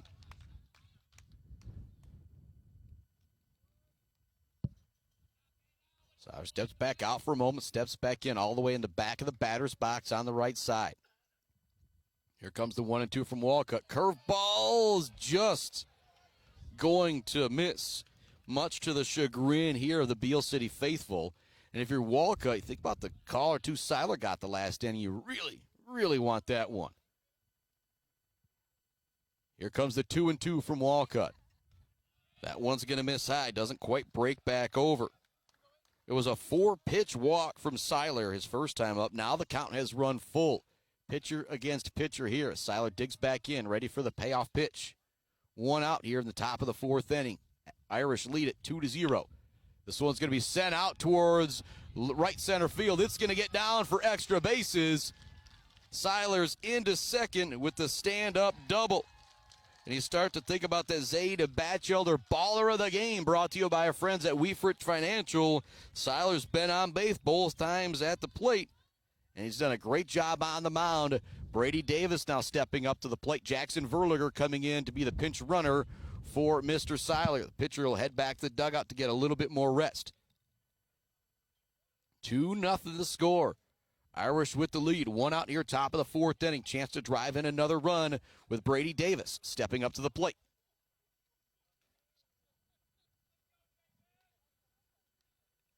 Go back to the 1st inning for the Irish. It was 2 runs, 3 hits, 1 left on. 0 runs, 0 hits, 0 errors, 2 left on in the second. And then they went 1, 2, 3 in the third. Here we are in the 4th. 1 out, 1 runner on base. The number 8 hitter, Brady Davis, stepping up to the plate. He's playing at first base right now for the Irish. Walcott steps off for a moment, wants to rethink things. And you see the pitch count up there, 67 on the board for Walcott. Siler much below that for the Irish. So it's going to be pop foul out of play from Davis.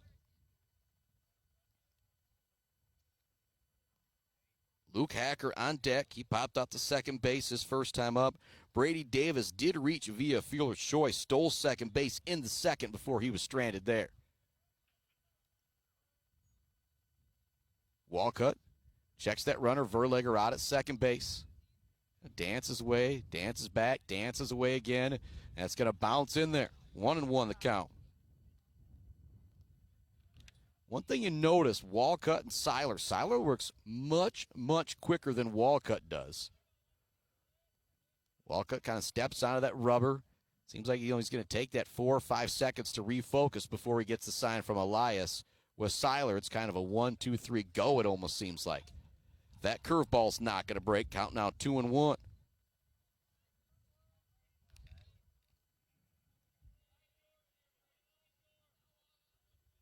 Davis batting from the left side against 2-1 count. Walcott checks that runner at second base. He winds, he deals. It's going to get that outside corner for strike 2. 2-2 now the count. Be a big moment for a punch out here for Walcott. That runner at second base and 1 out.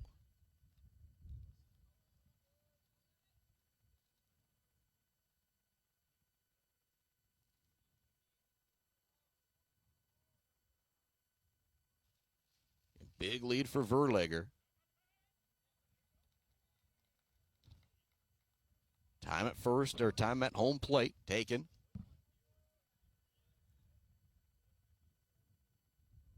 Two and two the count. There's 1 out here. Top of the 4th inning.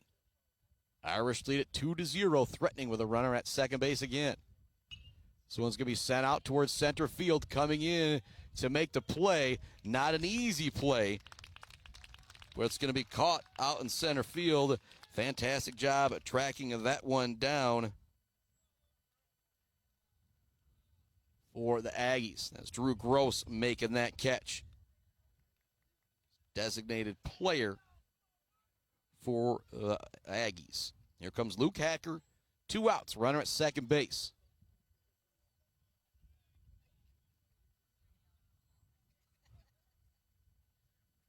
Walcott checks that runner. Again, big lead for Verlegger as he knows he's got to see that spin from Walcott to try and get him. That one's going to miss high, 1-0 the count. Again, Luke Hacker, I'll say it again, not your typical number 9 hitter, but the last thing you want to do is have him get on base and have Grady Perrette come up with 2 runners on. Again, I guess with 2 outs, you could possibly see the walk again from Brad Ancliffe. That's going to be over for a strike on the curveball from Blake Walcott. 1-1 now the count to the speedy left fielder, the number 9 hitter, Luke Hacker for Sacred Heart Academy. 2 outs, top of the 4th inning. 2-0 Sacred Heart with the lead. 1-1 count. That's going to miss high. 2-1.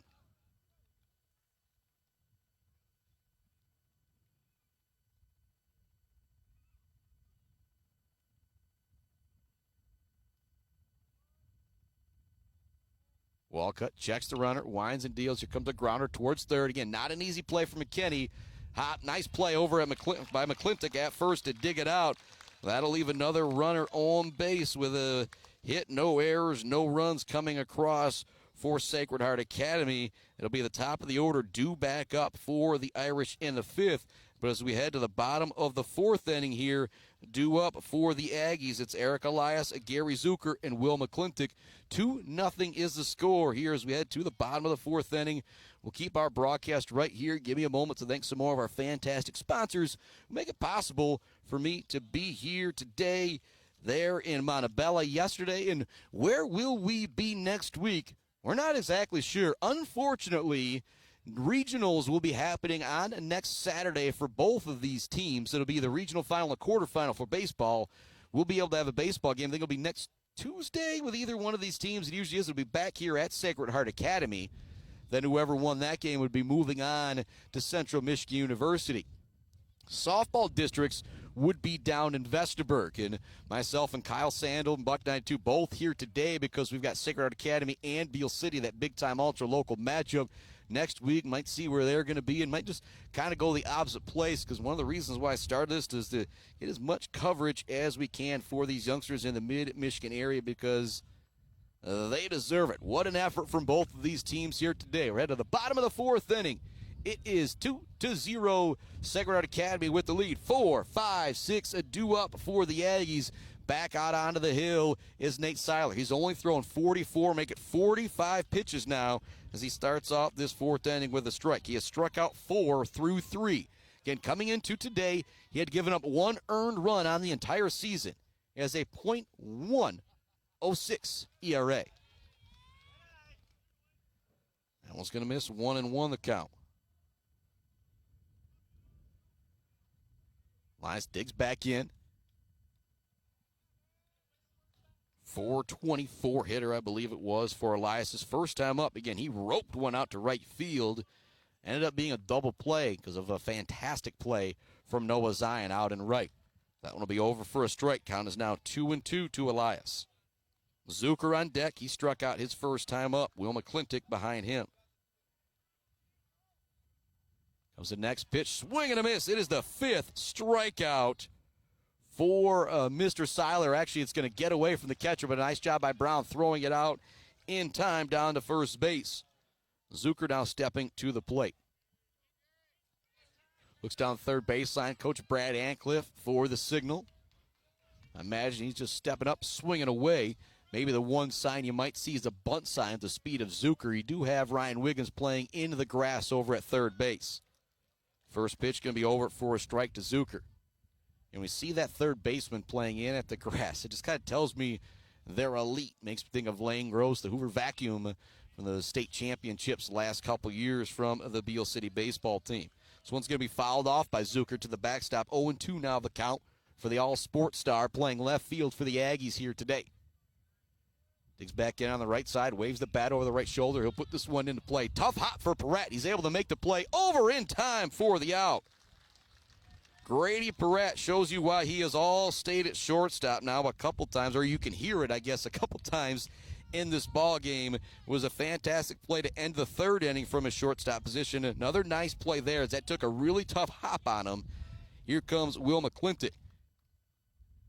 He reached first base via single. Probably should have been a double, but it was a great play out in left field from Luke Hacker to keep that just a single. First pitch is going to miss from Gator Siler. Here comes the second one. That one's going to be fouled right back to the backstop here and almost hit a gentleman who was waiting to get into the bathroom. Talk about a 1 in a million shot there.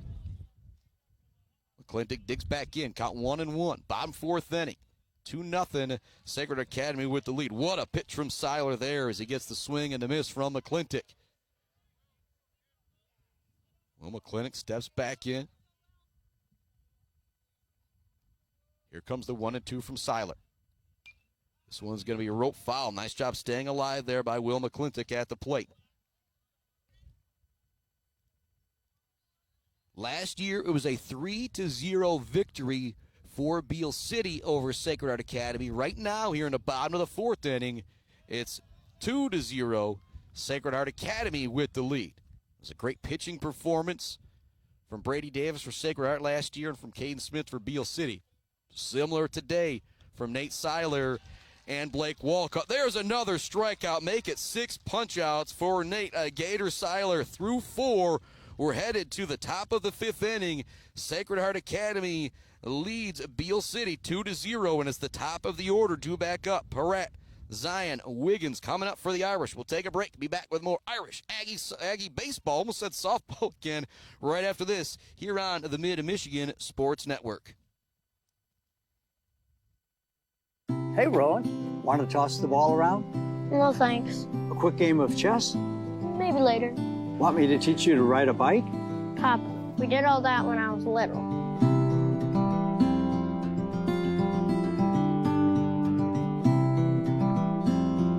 I guess you're right. Marbury-Laws kept me so busy, time has just flown by. There is one thing, though. You got any cookies? Thought you'd never ask.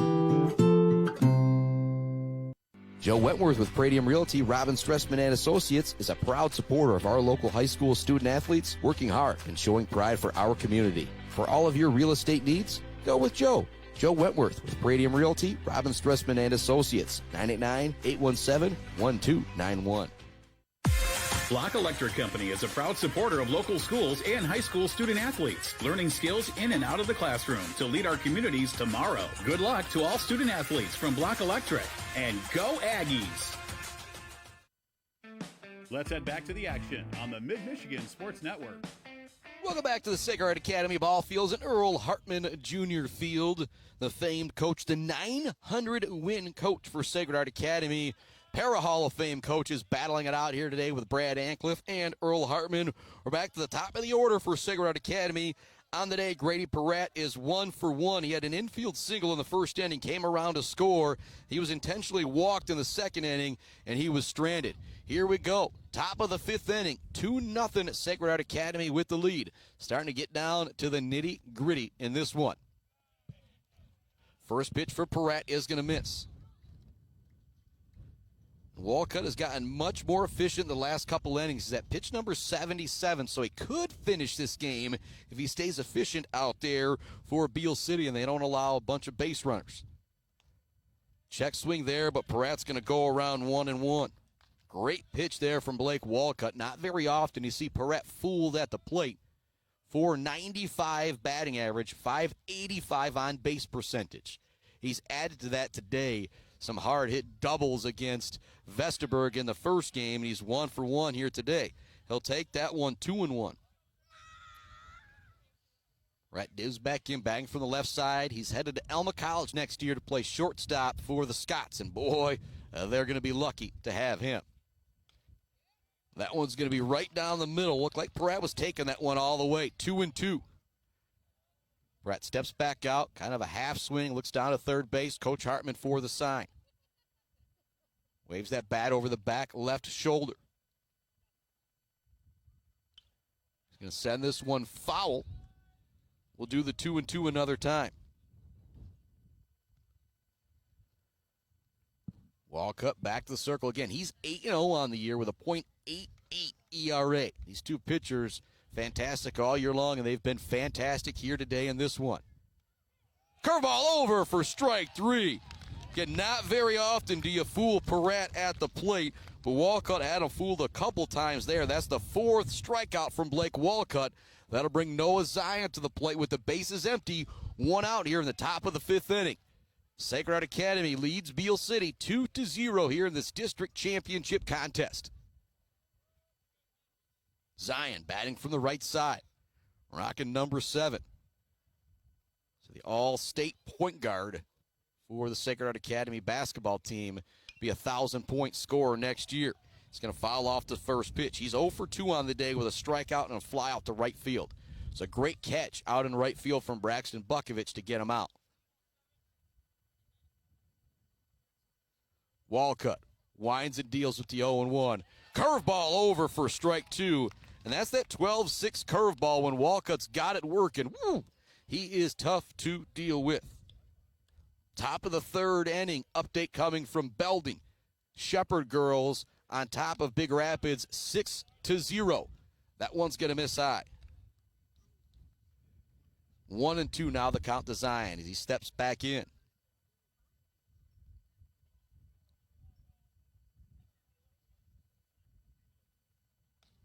Curveball's not going to break back over the zone this time for Walcott. Count will remain 2-2. Wiggins on deck, who's 1 for 2 on the day. He has an RBI and a run scored. That one's going to be sent out towards center field. Trying to make the diving catch out there is Gross. It's a great effort, but he's not going to be able to come up with it. It's going to be a single there for Zion, and great effort there from Gross. That was going to be a tough catch no matter what. He almost comes up with the miraculous play, but instead it'll be a base runner with 1 out for Sacred Heart Academy with Ryan Wiggins stepping to the plate. Zion, a big threat to steal. Again, doesn't have the numbers of Peratt as far as stolen bases go, but he's got the same amount of speed that Peratt does. If he can get a good jump, it's going to be tough for Elias to get him from behind the plate. Wiggins, again, the most casual batting stance you've ever seen for a youngster. It's an all-stater heading to college to play at the next level. He's going to foul this one back out of play. We've got 1 out here at the bottom of the 5th inning. Sacred Heart Academy leads Beal City 2-0.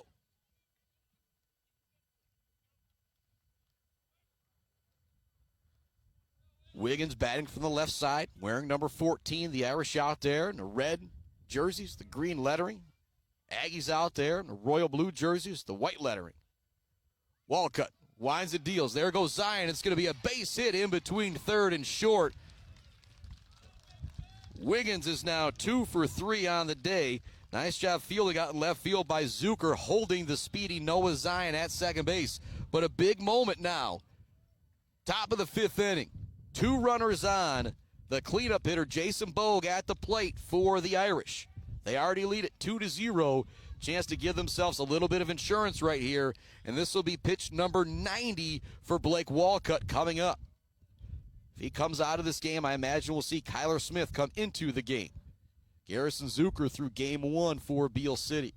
Jason Bogue through game 1 for Sacred Heart. This one's hit towards right field. Charging in is Bukovich. He won't be able to make the catch, but having to hold that second is Zion. And so now the bases are loaded full of Aggies after back-to-back-to-back singles from Zion, from Wiggins, and now Bogue. And here comes Tegan Duffy to the plate. No movement from Brad Ancliffe out of the dugout.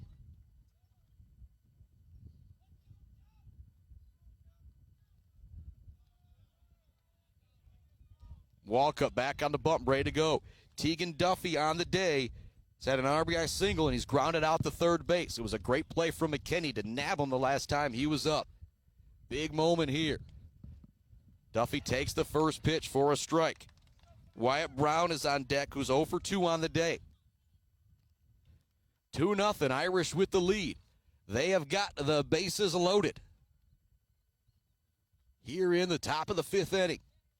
District Championship Baseball. The last time the Irish beat Beal City for a district title in baseball action was 2016. Check swing there for Duffy, but he goes around. 0-2 now the count. Wyatt Brown has the catcher's gear on. Ready to take it off here. Unless there's some type of double play. Walcott checks that runner at third. Winds and deals. It's going to be fouled out of play by Duffy.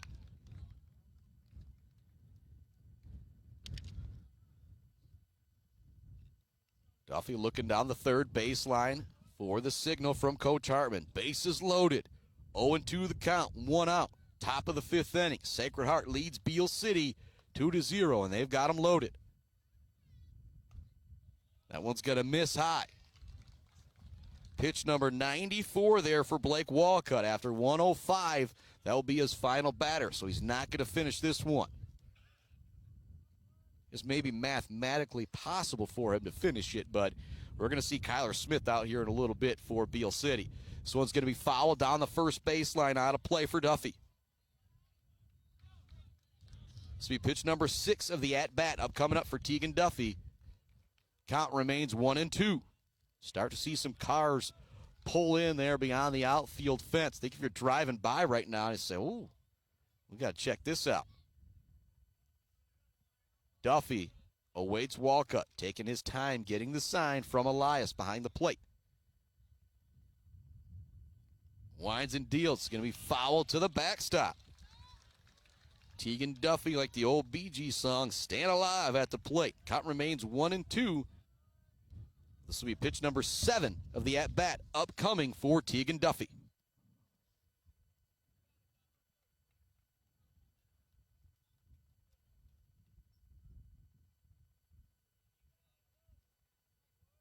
One out. Top 5. Bases loaded for Tegan Duffy. The Irish already lead it 2-0, trying to add to that 2-run total. That one's going to miss outside. 2-2 now the count to Duffy.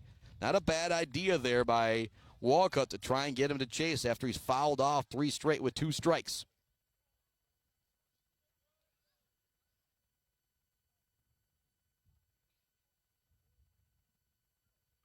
Walcott checks that runner at third. He actually fakes it, wanted to see if anybody else started dancing away. They do not. He steps back onto the mound.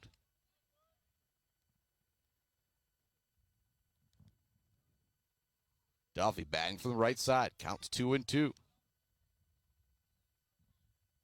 Pitch number 8 of the at-bat upcoming here. It's going to be roped for a base hit. That'll bring in 1. That'll bring in 2. Here comes the throw home. It's going to be a close play. They don't get the tag. Wiggins slides in safely. Zion scores. Wiggins scores. It's a 2 RBI double actually a single for Tegan Duffy, pardon me. He now has 3 RBI in the game as you think about that Zaid Batchelder baller of the game, brought to you by our friends at Weefrich Financial, and it's now 4-0 Sacred Heart Academy. That was pitch number 98 on the mound for Blake Walcott. Brad Ancliffe is making a slow walk out to the circle. We'll see if there is a pitching change here, and it does look like there's a little bit of warm-up going on right now with Kyler Smith and Cole Tillman with shortstop and second base. 4-0 the score. We're in the top of the 5th inning. There's 1 out for Sacred Heart Academy. They've already got 2 runs across. Wyatt Brown is at the plate. He's 0 for 2 on the day. Behind him is Nate Siler. But what a great job by Tegan Duffy. Count seemed like it was 0-2 for a while. He fouled off a bunch of pitches. It was pitch number 7 of the at-bat. The 2 RBI single for the sophomore center fielder for Sacred Heart Academy. And Walcott will remain on the bump for the Aggies to at least finish out this inning. Again, he'll be pitch number 99 here. Once you get up to 105, that will be your last batter. 4-0. Irish with the lead, looking for their first district championship since 2016. Are now in control with a 4-run lead here in the 5th. Walcott checks the runner at second. Winds and deals to Wyatt Brown. Curveball is going to miss. 1-0.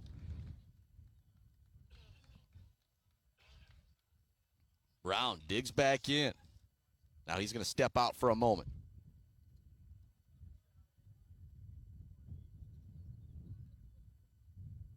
A little bit of discussion there between the umpire and Earl Hartman.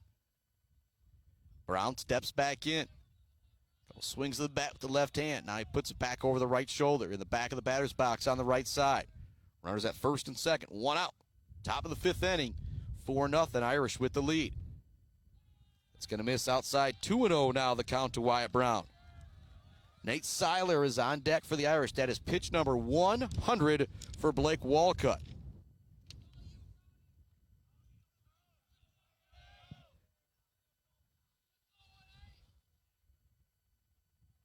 Here comes the 2-0 from Walcott. That's going to be right down Broadway for a strike, 2-1. The last time Brown was up, he lined out to first base. And it was a zip of a line out. It was a great play from McClintock over at first to get the out.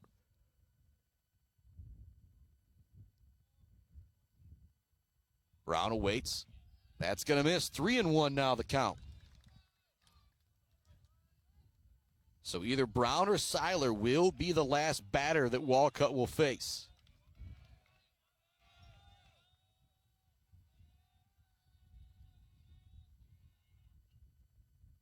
Here comes the 3-1 from Walcott to Brown. That's going to miss. Ball 4. It's going to load him back up for Sacred Heart Academy. And that now will have Antcliffe coming out. That will be the final batter of the game for Mr. Blake Walcott. It's 4-0 Sacred Heart Academy with the lead. We're going to take a quick break. If I don't make it back immediately, I'm going to run to the restroom about 20 feet behind me here, a little behind-the-scenes action for everybody. Back with more Aggie Irish softball, or baseball, pardon me. It was softball yesterday, baseball today. Right after this, we'll be back with more on the Mid-Michigan Sports Network. Hey, Rowan, want to toss the ball around? No thanks. A quick game of chess? Maybe later. Want me to teach you to ride a bike? Pop, we did all that when I was little.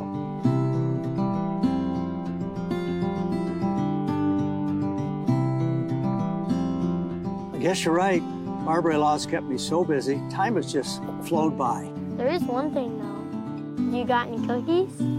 Thought you'd never ask.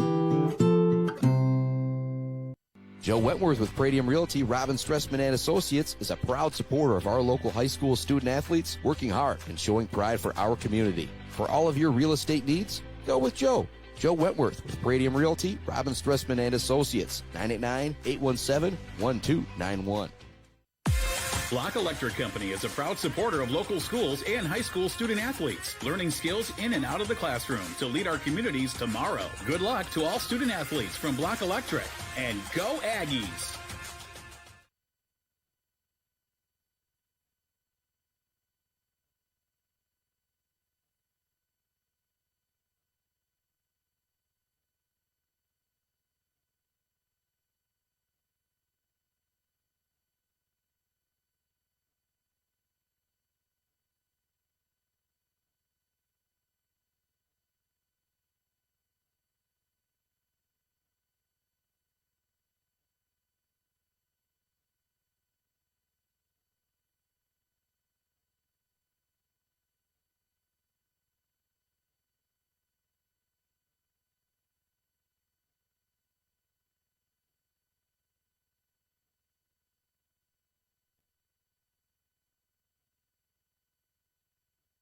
Welcome back to it here on the Mid-Michigan Sports Network. Kyler Smith fires in the first pitch. It's over for a strike to Nate Siler. Tough spot for the sophomore Smith to come in. The base is loaded, one out here in the top of the fifth inning. I feel like if you're Beal City, you can't give up anything more here. You already trail at 4-0. Second one to Siler will miss, 1-1.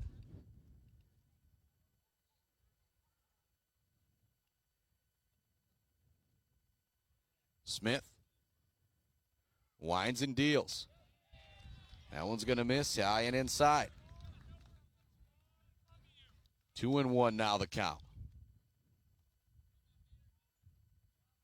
I believe we now have Walcott at third. McKinney moves to second base. Again, McKinney with that versatility can play literally every position on the field for Brad Antcliffe. That one's going to be on the inside corner for a strike to count 2-2. Brady Davis on deck. The bases are loaded, full of Irish. They lead it 4-0 here in the top of the fifth inning against Beal City. Last time the Irish beat Beal City in the district championship was back in 2016. That's going to be over for strike three. Looking, Siler not happy with himself taking that pitch, but a big time out there for Kyler Smith. Smith coming in with the bases loaded. Gets that big out there.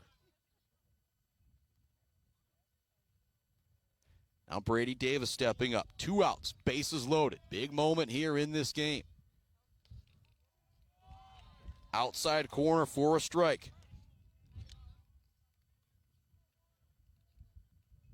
Davis steps back into the left side. Kyler Smith awaits the sign from fellow sophomore Eric Elias behind the plate. He winds and deals. That's going to miss inside. 1-1 now the count to Brady Davis. Brady Davis reached via fielder's choice and was stranded in the second inning. Flew out to center field. Great play from Drew Gross his last time at bat. 2 outs, top of the fifth inning. Bases loaded with the Irish.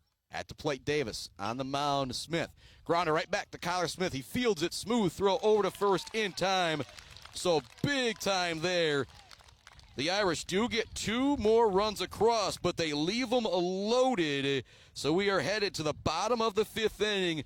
Due up for Beal City at 7-8-9 with Ryan Bouchon, Cole Tillman, and Braxton Bukovich. What a game this has been. What else would you expect with Beal City and Sacred Heart Academy playing here for a district championship in baseball action? 1, 2, 3, 4. So it's the last 4 times that these two teams have played in the districts. Beal City has bested Sacred Heart Academy. The Irish looking to change their fortune today. They're up 4-0, head to the bottom of the fifth inning. Nate Gator Siler heading back out to the bump. He's only thrown 58 pitches through 4. Thanks to more of our great sponsors here today. Barberry Law, Gates Drilling and Service, Bill's Custom Fab, the Bird All-American Grill, Clark Modular Homes, Weefrich Financial, Woods Household, along with J&J Auto, Mount Pleasant Heating and AC, Conwinski Construction, Weber Brothers Sawmill, Mumford Oil and Gas Supply, ENS Graphics, along with GNS Mechanical. Mumford Oil and Gas Supply assist of the game. Not very often we've got it in baseball, softball, but we do have it today. Noah Zion with the double play. Caught it out in right field, then made the Ichiro type throw all the way over to third base to get the speedy Kyler Smith, too. That's the thing. Wasn't me running from second to third. It was Kyler Smith running from second to third. What a play from Noah Zion. That's our assist of the game. Brought to you by Mumford Oil and Gas Supply, as well as our Bill's Custom Fab fabrication of the game so far. First pitch of the bottom of the fifth inning. It's going to miss inside to Ryan Bouchon. 1-0 the count. Comes the next pitch from Siler.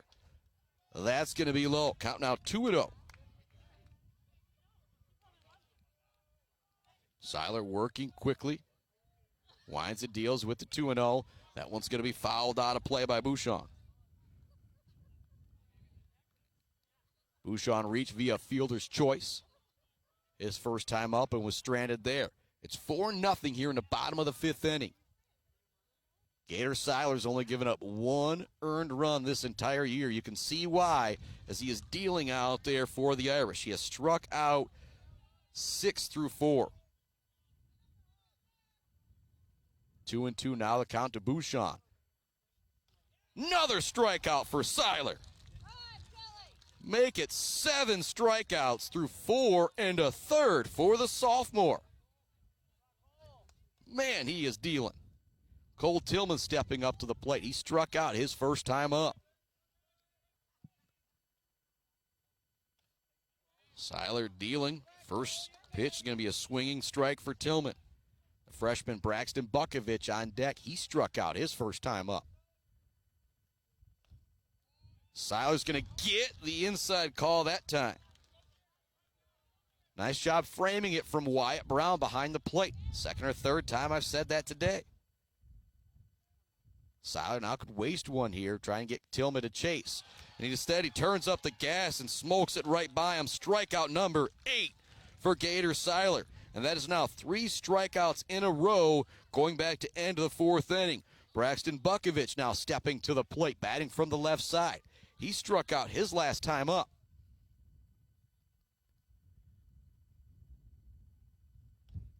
Swing and a miss on the first pitch. Seen Siler strike out the side earlier this year in Coleman. Appears to have it going here now.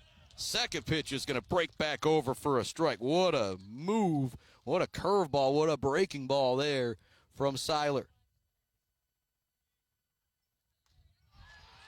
And he's going to get strike 3. He'll strike out the side. That is 4 consecutive strikeouts for the sophomore, Nate Gator Siler. And we're headed to the 6th inning. The Irish lead it 4-0. Luke Hacker due up first for the Irish, and it's back to the top of the order. Back with more Irish Aggie baseball. Keep doing that. Right after this, it was softball last night. It's baseball today. Next week, we'll have more baseball, softball action for you. Back with more right after this on the Mid-Michigan Sports Network. The Diner, where homemade favorites come to life every day for breakfast and lunch. From fluffy pancakes to savory sandwiches, The Diner has your cravings covered. Discover the perfect blend of comfort food and camaraderie at The Diner. Join them every Friday night till 7 for their famous fish fry. The Diner on North Mission, Mount Pleasant. Jenna Gates. And Kyle Gates here. We are the 5th generation with Gates Drilling and Service. We've been serving our friends and neighbors in Michigan since 1893. We have the latest and greatest well drilling technology, allowing us to put in wells where others can't. Lake lots and tight spaces are no problem. From our family to yours, thank you, and call at 989-772-7841 for all your well drilling and service needs. Gates Drilling and Service, where Gates goes, water flows.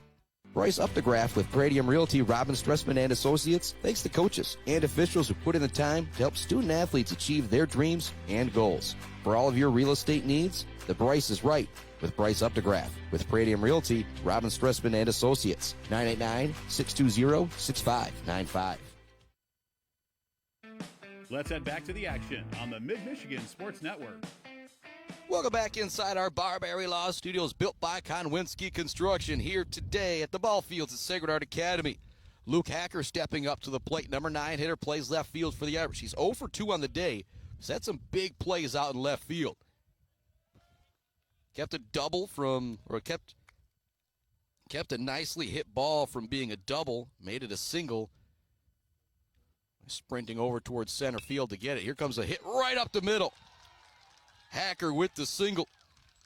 Again, made some nice plays out in left field. Now leads off the 6th here with a single. 4-0. Irish with the lead. Grady Perrette stepping to the plate. He's 1 for 2 on the day. He started off the game with an infield single, stole second base, was able to come around and score an RBI single from Ryan Wiggins. His second time up to the plate, he was intentionally walked. He was stranded there. His last time up in the 5th, he struck out. Kyler Smith winds the deals. Perrette shows bunt, pulls it back as the pitch misses low. His hitters do such a great job of pulling that bunt back at the very, very last second. So many times to me it seems like it should be a strike, but nope, they're able to pull that thing back. Here comes the 1-0. Perrette's going to take that for strike 1 in the high outside corner. Right at first base is Luke Hacker. There's nobody out here in the top of the 6th inning. The Irish lead it 4-0. Nate Siler has been money on the mound for the Irish. He struck out the last 4 batters he's faced, including striking out the side in the 5th. That one's going to be over for strike 2. Perrette showed bunt again, pulled it back, but it was still a called strike. Steps back in, batting from the left side. 4-0 the score here in the top of the 6th inning. Whoever wins this game will be back here next week for a regional semifinal. And if they win that game, they'll be at CMU for a regional final and a quarterfinal. After that, you're in East Lansing. Perrette's going to send this one out to left field for a base hit. Hacker round second. He'll have to hold there because Zucker did a nice job. But it's another single for Grady Perrette. He is now 2 for 3 on the day. He's been on base 3 times. Here comes Noah Zion to the plate. He singled and came around to score in the last inning. Two leadoff runners on for Beal City, and with Luke Hacker in the number 9 spot, you've got two speedy guys at first and second.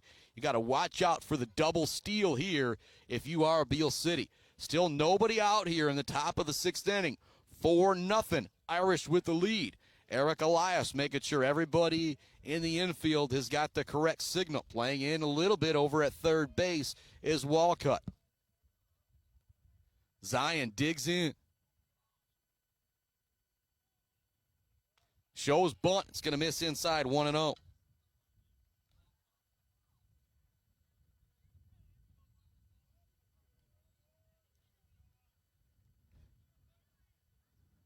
You got Elias, steps out front of home plate. Make sure everybody in the infield knows where they're supposed to be lined up.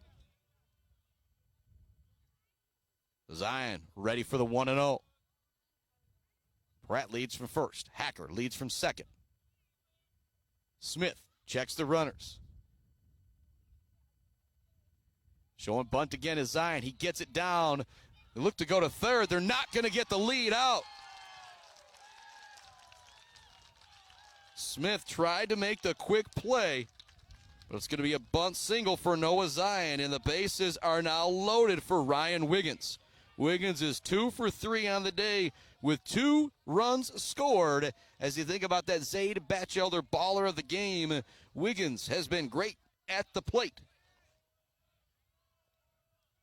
Wiggy, as they call him, batting from the left side. Again, the most casual batting stance I've ever seen from somebody who's heading to the next level to play college baseball. Just kind of looks like he's not paying attention up there, and then you throw it at him and he zings it to the outfield. This one's a hard liner down first base. It'll go foul. That have definitely scored a couple more runs for Sacred Heart Academy, who are starting to feel comfortable in this one. They lead it 4-0 here in the 6th.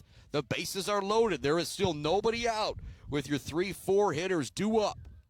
Beal City needs some type of big defensive play here. That's going to miss outside. 1-1 the count. Wiggins had an RBI single, came around to score in the first, had a single, came around to score in the 5th. Flew out to left field in the 30s, 2 for 3 on the day, 2 runs scored and an RBI. That's going to be over on the inside corner for strike 2. 1-2 the count. Jason Bogue on deck. 1 for 3 on the day.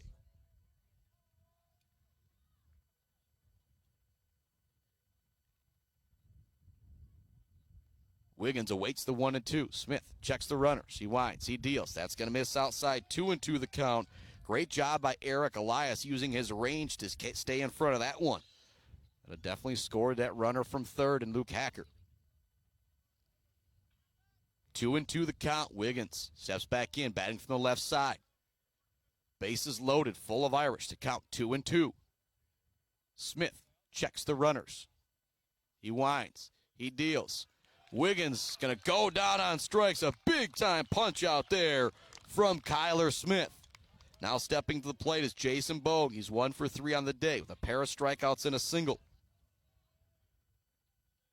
Good update coming from Allison Curtis, the Bird All-American Grill. Shepherd Blue Jay girls up 10-0 in the 5th inning, looking for a Mercy District Championship victory there.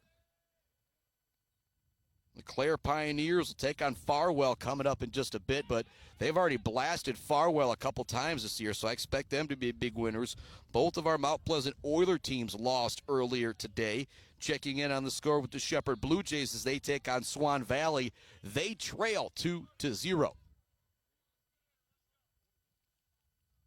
Ithaca softball fell yesterday. Check that Ithaca baseball score here in a minute if we can find it. It's going to be over for a strike on the first pitch of the at-bat to Jason Bogue. Again, Shepherd update for you. Shepherd baseball trailing Swan Valley in the district championship. Shepherd softball up big in their district championship game. Bogue digs back in on the right side. Kyler Smith. It's back into the stretch. Winds and deals. That'll be over for strike 2. Still just one out here in the top of the 6th inning. The Irish lead it 4-0. They have the bases loaded. There's bases loaded, nobody out. Wiggins went down on strikes. Now Bogue down in the count, 0-2. Here comes the pitch. Bogue's going to foul this one off to stay alive. Kyler Smith, who has came into the game for Beal City, it's like a 1.1 ERA on the year. Again, all the pitching today has been absolutely dominant all year, but you don't face too many lineups like the pitchers are facing today. That's what's so impressive about what Nate Gator Siler has done through 5 innings for Sacred Heart Academy. Bogue sends this one towards short. Not an easy play. It's going to get by for a hit. 1 run is in. Charging in is Perrette. He'll score another run. 2 more come across for the Irish. It's Perrette's second run of the game, and it's a 2 RBI single for Jason Bogue, and it's now 6-0. Sacred Heart Academy with the lead. So they open things up a bit here in inning number 6, and there is still 2 runners on for Tegan Duffy, who's 2 for 3 on the day. He has got 3 RBI. He had an RBI single in the first, had a 2 RBI single in the 5th. Zion dances away from second base as the pitch comes in. I said, didn't see the call if that was a ball or a strike. We'll get it together. It'll be a ball 1 there to Tegan Duffy. Duffy, again, just last inning, had a 2 RBI single. Now another opportunity here. That one will be over for a strike. 1-1 the count. Again, there's still 1 out here, or just 1 out in the top of the 6th inning. 6-0. Sacred Heart Academy with the lead.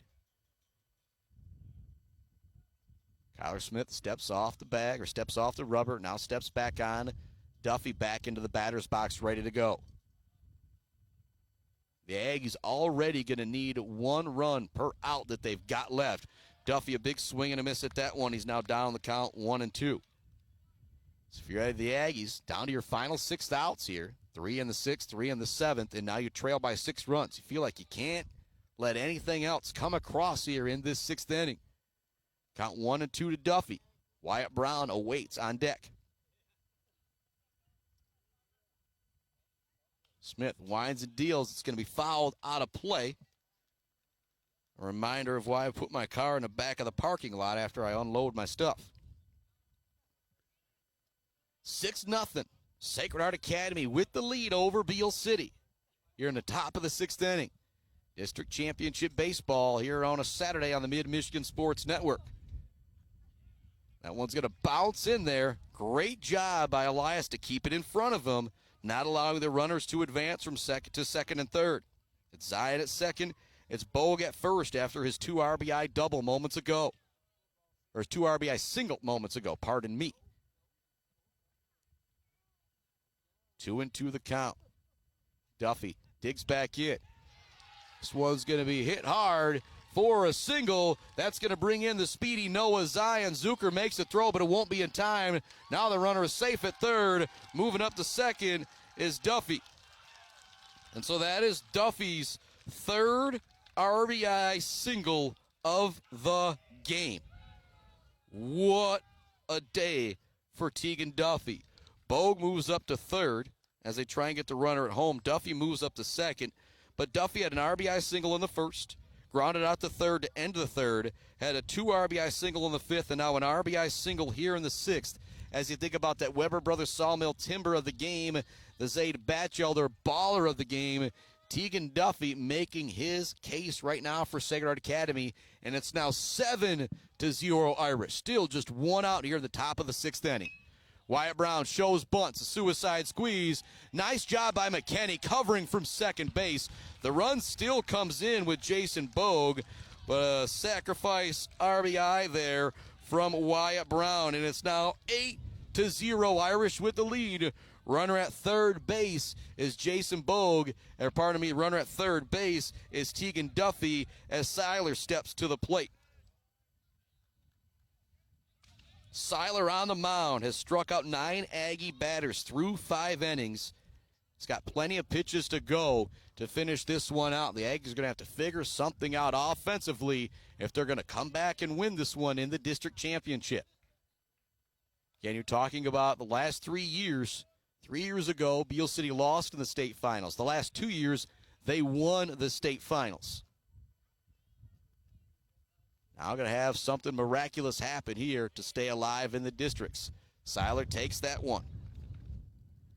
2-0 the count. Siler has walked, doubled, and struck out in this one. Here comes the 2-0 from Kyler Smith. This one's going to be hit foul. Went a long, long way, though. A long strike there for Siler.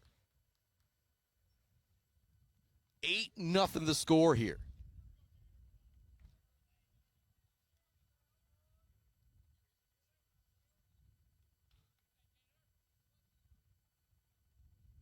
That one's going to miss outside. 3-1 now the count to Gator Siler. Hey, you hear me say Nate Siler, Nate Gator Siler, Gator Siler. I asked him, said, what do you want to be called, Nate Gator? And he says, I don't care. Everyone's fine. So we'll do a little bit of both here for the star sophomore for Sacred Heart Academy. He's going to reach out and send this one out to left field. It's going to be caught by Garrison Zucker.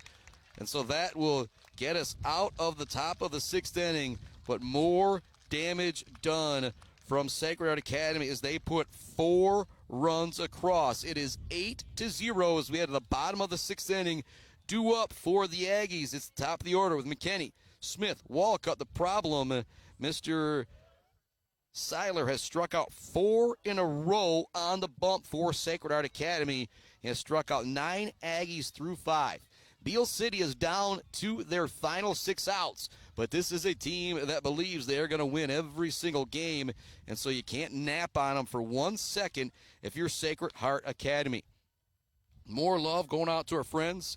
Mount Pleasant Automotive, Isabella Community Sportsplex, Berry Funeral Home, Mid-Michigan Industries, a Boomer's Lawn Care, Doozy's Ice Cream Place, Rick's Food Center, almost up north, Stitches for Britches, Gross Farms and Brad Gross Electric, Bogwai Banga and Bradley, WW Construction, the Fisher Companies, Central Concrete, Central Asphalt, and Fisher Transportation. We'll run through other ones here. A couple more warm-ups from Siler, Bryce Updegraff, Joe Wentworth, Palladium Realty, Robin Stressman and Associates, Pier Plumbing, the official embroider of the Mid-Michigan Sports Network, hanging by a thread, Isabella Bank, Pier Plumbing, Bryant Family Farms, All Seasons Fireworks, The Diner, Block Electric, Central Michigan Sand and Gravel, along with a JJ Painting and Martinez Lawn Care.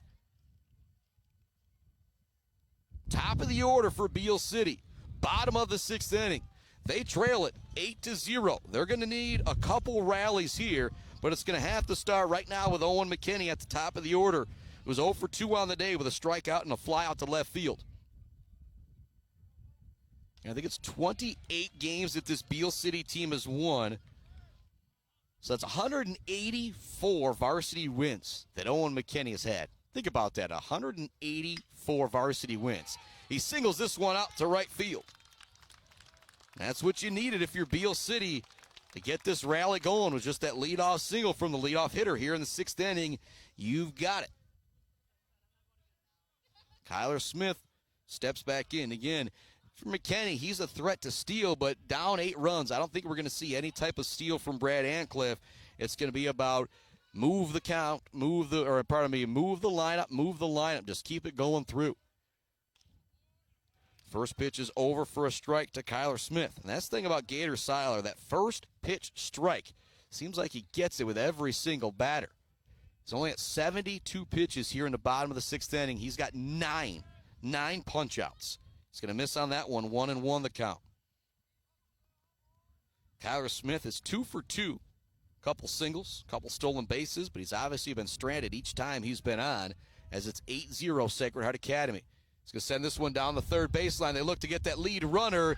It's going to get to the outfield, but a nice cover from Noah Zion. Wiggins was looking to get that lead runner, McKinney. I don't think it was a bad idea by Wiggins, as it would have been a long throw all the way across the diamond for the speedy Kyler Smith. But you now have back-to-back singles for the Irish. We'll see if they can get something going here. Bottom of the 6th inning. They trail the Irish 8-0. Walcott, wearing number 8, steps in, batting from the right side. Swings at the first pitch. Great curveball from Siler, has him swinging through it. And things do stand as is. Walcott Moved from 8-0 to 8-1 on the year, but still an unbelievable year from the junior. Somebody will definitely be playing college baseball at the next level for somebody. This one's going to be a grounder down the third baseline, foul. Counting out 0-2. Siler already with 9 strikeouts. Would love to get his 10th punch out here. Runners at first and second for Beal City. Walcott at the plate. Nobody out here. Bottom of the 6th inning. Siler winds and deals. This one's going to be hit right up the middle, but right at Bogue. He steps on second. Over to first for the double play. The 4-3 double play. The second double play of the game for Beal City, for Sacred Heart, and they have been at very opportune times. You go back to the double play with Noah Zion, our Bill's custom fabrication of the game, as he caught it out in right field and got the runner trying to tag from second to third. Elias now at the plate. 2 outs, bottom of the 6th inning. The Irish up 8-0. Over for a strike for Elias, who hit into that double play to end the 1st inning. Zion doesn't come up with that catch back in the 1st inning. It ends up being 2-0 Beal City. Instead, it ends up being a double play to get the Irish out of the inning. Elias now down to the count 0-2. Checks down that third baseline. Steps back in. Siler with 9 punch-outs looking to get to double digits. This one's going to be grounded down the first baseline. A great job by Eric Elias staying alive. Irish lead it 8-0, looking for their first baseball district championship since 2016. Or at least their first win over Beal for a district championship in 2016, but I believe I do have that correct. Here comes the 0-2 from Siler. Elias kind of tries to keep it foul to stay alive, but it's going to end up being a ground out to the pitcher. And so the double play really gets Sacred Heart Academy out of the jam. The score remains 8-0 as we head to the top of the 7th inning. It'll be Brady Davis, Luke Hacker, and Grady Pratt due up for Sacred Heart Academy. They lead it 8-0 on the masterful performance on the mound from Nate Siler, who has struck out 9 Aggie batters. Also, 2 double plays have really helped out Sacred Heart Academy as well. Little break here. We'll keep things right here. Thanks to more of our great sponsors. Barberry Law, Gates Drilling and Service, Bill's Custom Fab, the Bird All-American Grill, post-game show sponsor. The only place you'll ever find this guy post-gaming is the Bird All-American Grill in downtown Mount Pleasant. I also love going out to the Tanya and the crew at Clark Modular Homes, Weefrich Financial, Woods Household Appliance, and J&J Auto, Mount Pleasant Heating and AC, Conwinski Construction, Weber Brothers Sawmill, Mumford Oil and Gas Supply, ENS Graphics, along with G&S Mechanical. 8-0 our score. Headed to the top of the 7th inning. The Irish added 4 insurance runs in the 6th inning. See if they can add any more here. Leading off things will be Brady Davis, Luke Hacker, then it's back to the top of the order and Grady Pratt. Luke Hacker led off the 6th inning with a single, and he came around to score. Actually, single to start off the inning. Hacker with the single, Pratt with a single, then Zion with the bunt single. Wiggins then struck out. Then it was a 2 RBI double from Bogue, a 2 RBI single from Bogue, an RBI single from Duffy, and a sacrifice RBI from Wyatt Brown. Davis, the lefty, another guy who's got under a .5 ERA for this Irish team. Think if they had Joe McDonald on the mound still, the senior all-sports star, went down late basketball season with an injury. He said it a hope to play baseball next year. He would have been another big arm, big bat to have out there for Sacred Heart Academy. Crazy to think how deep their pitching would be if they had Siler, Davis, and McDonald. Also got Wiggins, Pratt, who can throw some innings for you as well. 2-0 the count. That one's going to bounce up there now, 3-0. Kyler Smith steps back to the top of the rubber. He's ready to go. So is Davis at the plate. Probably taken all the way with the 3-0 count here. He is, and it's over for a strike, 3-1. Say for Kyler Smith, feels like dire straits mode. Feel like can't even give up a base runner here, which makes things just that much more difficult on the mound. This one's going to be roped right up the middle for a base hit. Davis now with the base hit.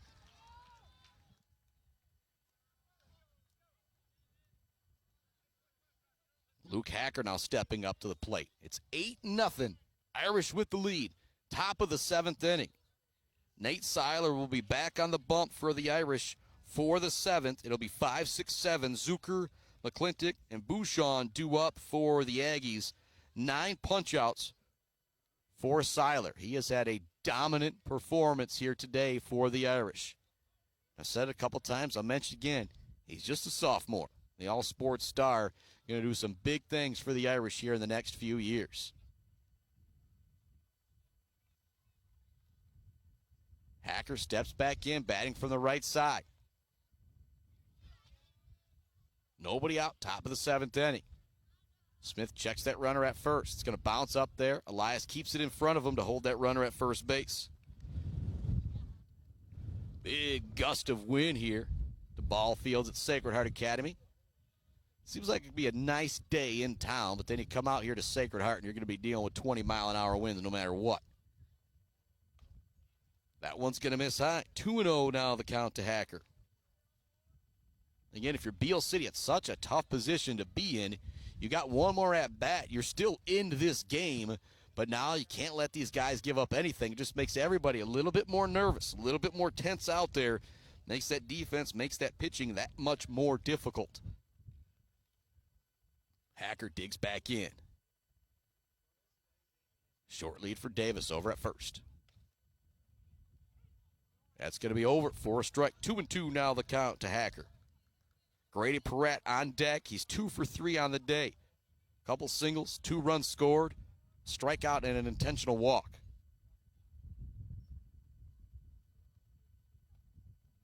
That's going to miss. 3-2 now the count. And you do not want to set 2 runners on base with Grady Perrette coming up.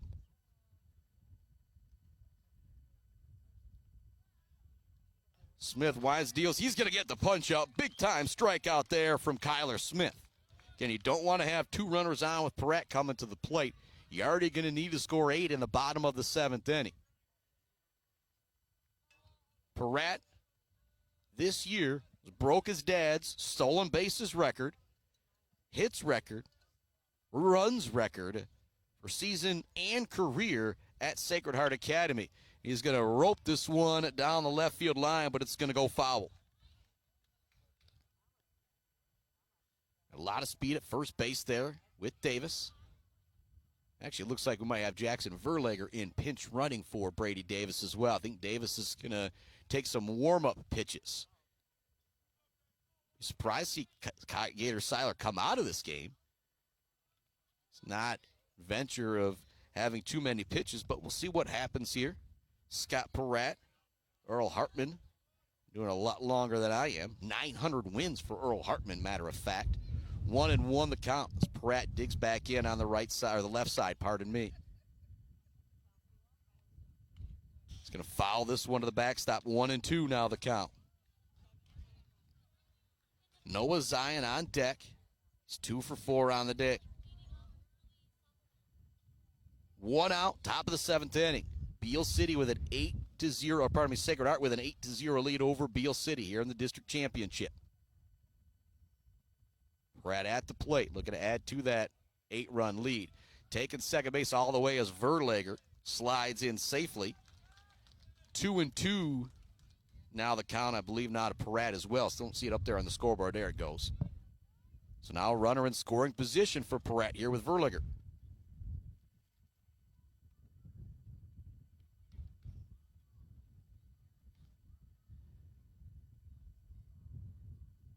Perrette waiting for the pitch. Smith checks that runner. Now he winds and deals. That's going to miss outside. It's going to run the count full to 3-2. If you think the Irish are comfortable up 8-0, don't be mistaken. Again, you got to go back to 2016, the last time they've been able to beat Beal City in the baseball district championship. They want this one bad. You add in the fact that it was Beal City softball taking out Sacred Heart Academy yesterday, 12-11. Yes, it was 12-11 last night down in Montebello. Just an unbelievable game. Didn't have the greatest connection down there, so I put a link to the SoundCloud for that. You can go back and relive that action. What a game that was. 12-11 last night. Beal City besting Sacred Heart Academy for a softball district championship. Sacred Heart Academy ahead 8-0 here, looking for a baseball district championship. This one is smoked out to center field. It's going to get down up against the wall for Peratt. He rounds second. He's heading into third. He'll slide in safely with the RBI triple.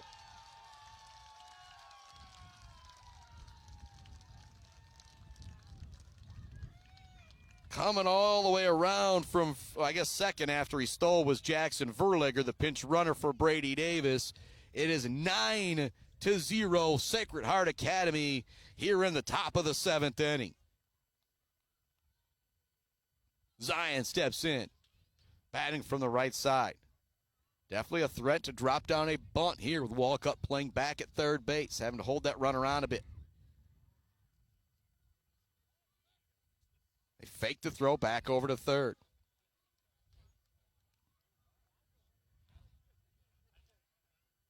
Zion digging back in.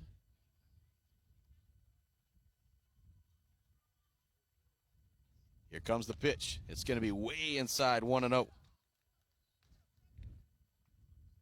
9-0. Sacred Heart Academy in front. Top of the seventh inning. There's 1-0. One out, pardon me. Lead away from third from Peratt. Smith's going to miss inside again. 2-0 the count. It was 4-0 going into the sixth inning. The Irish added 4 insurance runs in the sixth. Now another one here in the seventh. It's 9-0 Irish with the lead over Beal City. That one's also going to miss. 3-0 now the count.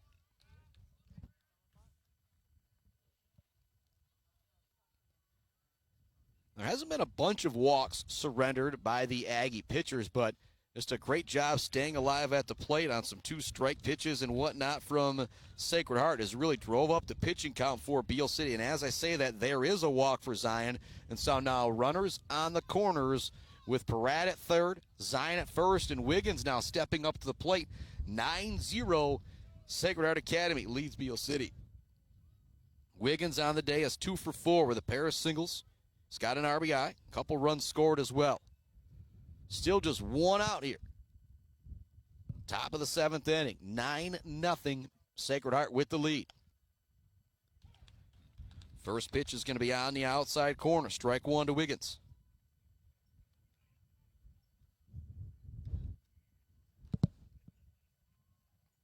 Wiggins playing third base today for the Irish. I've seen him on the mound. I've seen him play some second. Seen him play some first. That'll be over for strike two.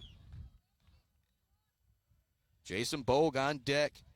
He's 2 for 4 on the day, but he started 0 for 2. Had a single and a 2 RBI single his last 2 times up. Smith checks that runner over at first. Diving back safely is Noah Zion. Quick move there from Kyler Smith. Just a bit quicker, though, Noah Zion. Here comes the 0-2 to Wiggins.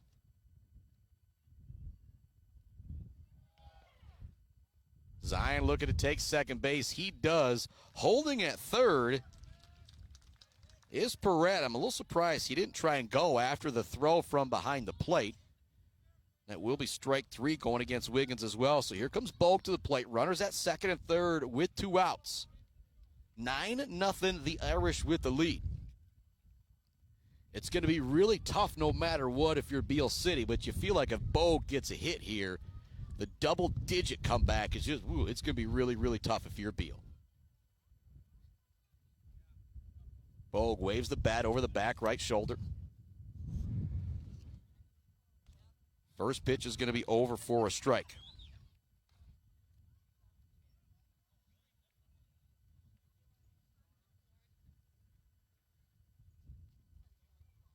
Smith digs back into the rubber. Bogue awaits the 0-1. There's 2 outs here. Top of the 7th inning. 9-0. Irish with the lead.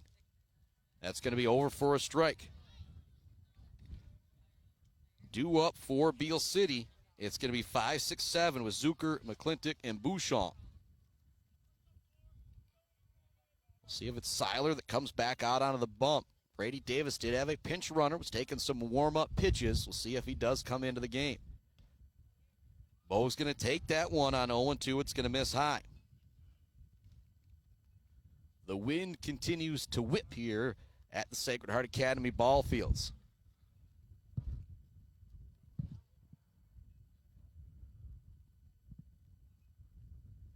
That one's going to miss. 2-2 now, the count to Jason Bogue.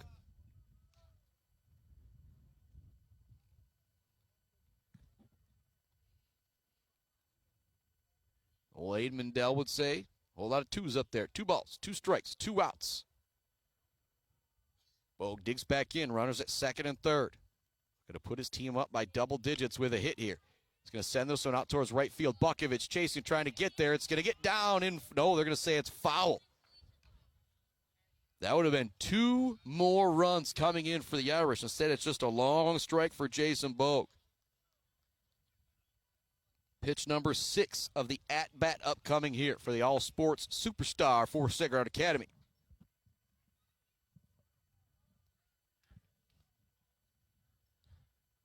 Bogue batting from the right side. Smith on the rubber. Gets ready to wind and deal with the 2-2 again. He's going to ground this one towards 3rd. Not an easy play. Walcott over in time for the out. And so we are headed to the bottom of the 7th inning.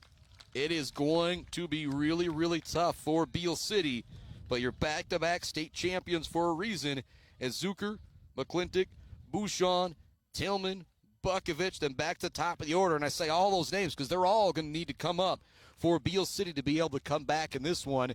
And very interested to see if it'll be Gator Siler heading out to the bump to try and finish this one out for Sacred Heart Academy, or if we will have Brady Davis come out, who was throwing some warm-up pitches in that last half inning after he reached base. He went out for a pinch runner. Verlager came in to run for him, came around to score. Some communication there. As Sacred Heart heads out looking to get their final 3 outs. Again, they haven't beat this Beal City team for a baseball district championship. You got to go back to 2016. I want to say that's the last time they won a district championship as well, but there could have been one that snuck in there too. What I was really looking for when I was looking at the MHSAA.com was to try and find out. And now we're going to actually turn off of the scoreboard here. We're going to sneak in here. Lean back a little bit. We'll get a good shot of my man here who's falling asleep here at the ball game. Yeah, and we're just having a little fun right now, but when you own your own channel, that's what you can do. I'm all the way zoomed in. We got to zoom way out. There's my man right there with the little snooze going on. I feel like they do this in pro baseball sometimes, so we're doing it right now. Baseball can be a little slow moving from time to time, but yeah, getting his snooze on there as we head to the bottom of the 7th inning. Our score, 9-0. Beal City trails Sacred Heart Academy. Heading back out to the bump is Mr. Gator Siler to try and finish this one out for the Irish. First pitch is going to be over for a strike, 0-1 to Gary Zucker. And now I got to hope that guy's not going to kick my butt because he's a lot bigger than I am. I hope he's a jokester and he'll think that's all in fun. That second one is also over for a strike to Zucker. Third one is going to miss high. 1-2 now the count to Gary Zucker. Bottom of the 7th inning. The Irish need 3 more outs to become district champions. Grounded on the third baseline is going to go foul. If you're Beal City, you need a miracle here. It is 9-0 in the bottom of the 7th. Gator Siler has already struck out 9 Aggie batters. He's given up 1 earned run all season. They've also got the lefty Brady Davis ready to come into the game if need be. Zucker's going to send this one out towards left center field. Tracking it and making the catch is Luke Hacker. That's the 3rd or 4th big-time play that Hacker's made out in left field. Will McClintock stepping up to the plate. And Will McClintock had a single with one out in the second inning that should have been a double, but again, it was Hacker out in left field making a great play to keep it a single. The Aggies down to their final 2 outs, back-to-back state champions. Coming down to the final little bit here again. It was 4-0 heading into the 6th inning or 5th inning. It was 4-0 heading to the 6th inning. Then Sacred Heart Academy was able to open things up a bit. McClintock digs back in, counting on 1-1 as that last one was over for a strike. Swing and a miss there for McClintock. If you're the Irish, you can start to feel it now. 9-0 the score. Here comes the pitch from Siler. McClintock's going to foul this one back here to the concession stands at Sacred Heart Academy. Bird All-American Grill postgame show will be brief. After the trophies are handed out, we'll head down there to talk with some of these youngsters from Sacred Heart Academy. There it is, strikeout 10 from Gator Siler.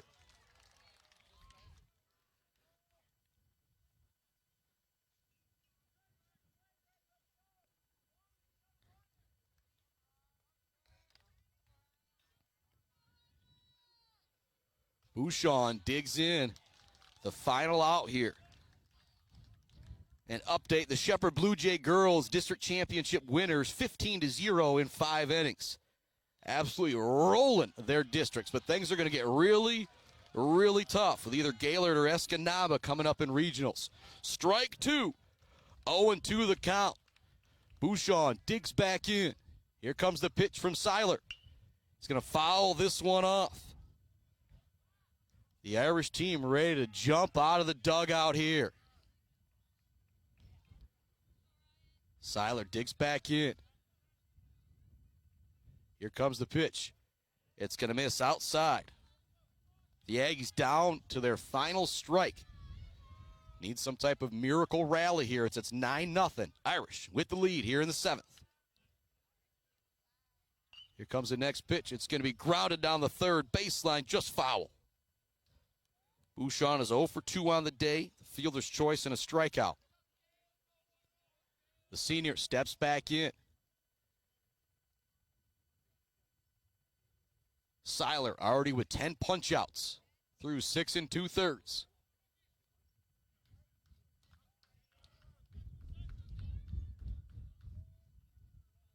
Here comes the pitch. Called strike 3.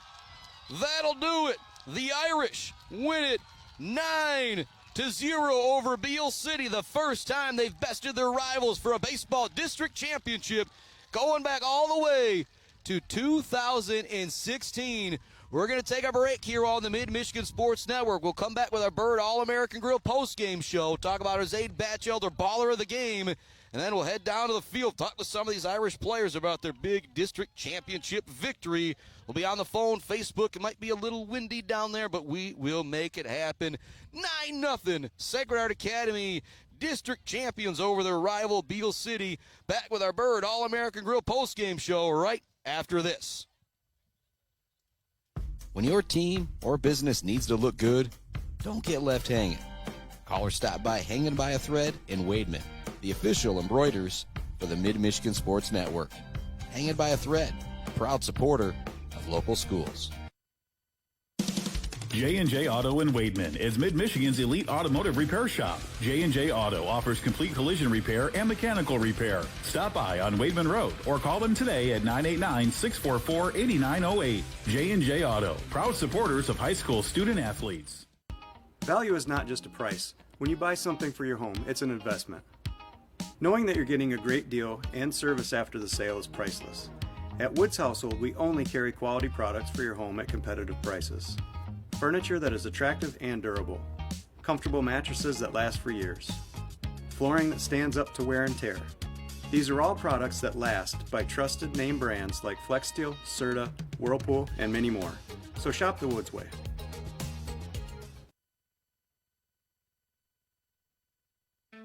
Let's head back to the action on the Mid-Michigan Sports Network. Welcome back one more time to our Bird All-American Grill post-game show. 9-0, Sacred Heart Academy victorious over Beal City. First time they bested them for a district championship, going back, 5-6 games in 2016. Zaid Batchelder, baller of the game, brought to you by our friends at Weefrich Financial. Well, we're going to kind of split it up. Weber Brothers Sawmill timber of the game is going to my man Tegan Duffy. Duffy had an RBI single in the first, had a 2 RBI single in the fifth, and an RBI single in the sixth. He was 3 for 4 on the day. Also a great performance as well from Mr. Grady Perrette, who had an infield single in the first, was intentionally walked into the second. We'll send things now down here to the field as I can have the post-game awards here. Again, we won't have the sound from it, but you'll be able to see the youngsters from Sacred Heart able to go out there and get their medals and get awarded their district championship trophy. But yeah, you had Perrette, who just had a great day. RBI triple, RBI, a couple singles, couple runs scored. Zion scored a couple RBI, couple runs for Wiggins.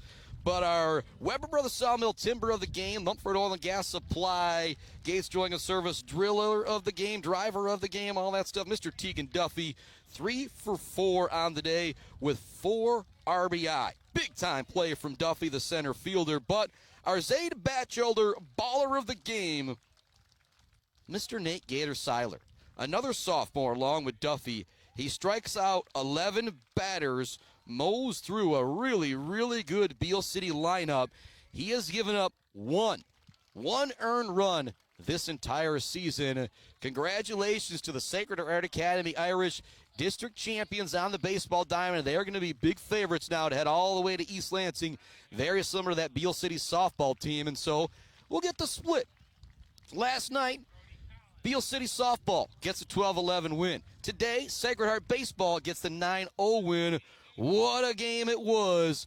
Signing off until just a couple more minutes because I'll be down on the field with these Irish district champions in just a moment on Facebook Live. But sign off till I believe next Tuesday. We'll have baseball action back here at Sacred Heart Academy. And then next Saturday, we'll figure out where we are going to be for regional championship play. Chris Bachman, sign off for right now on the Mid-Michigan Sports Network.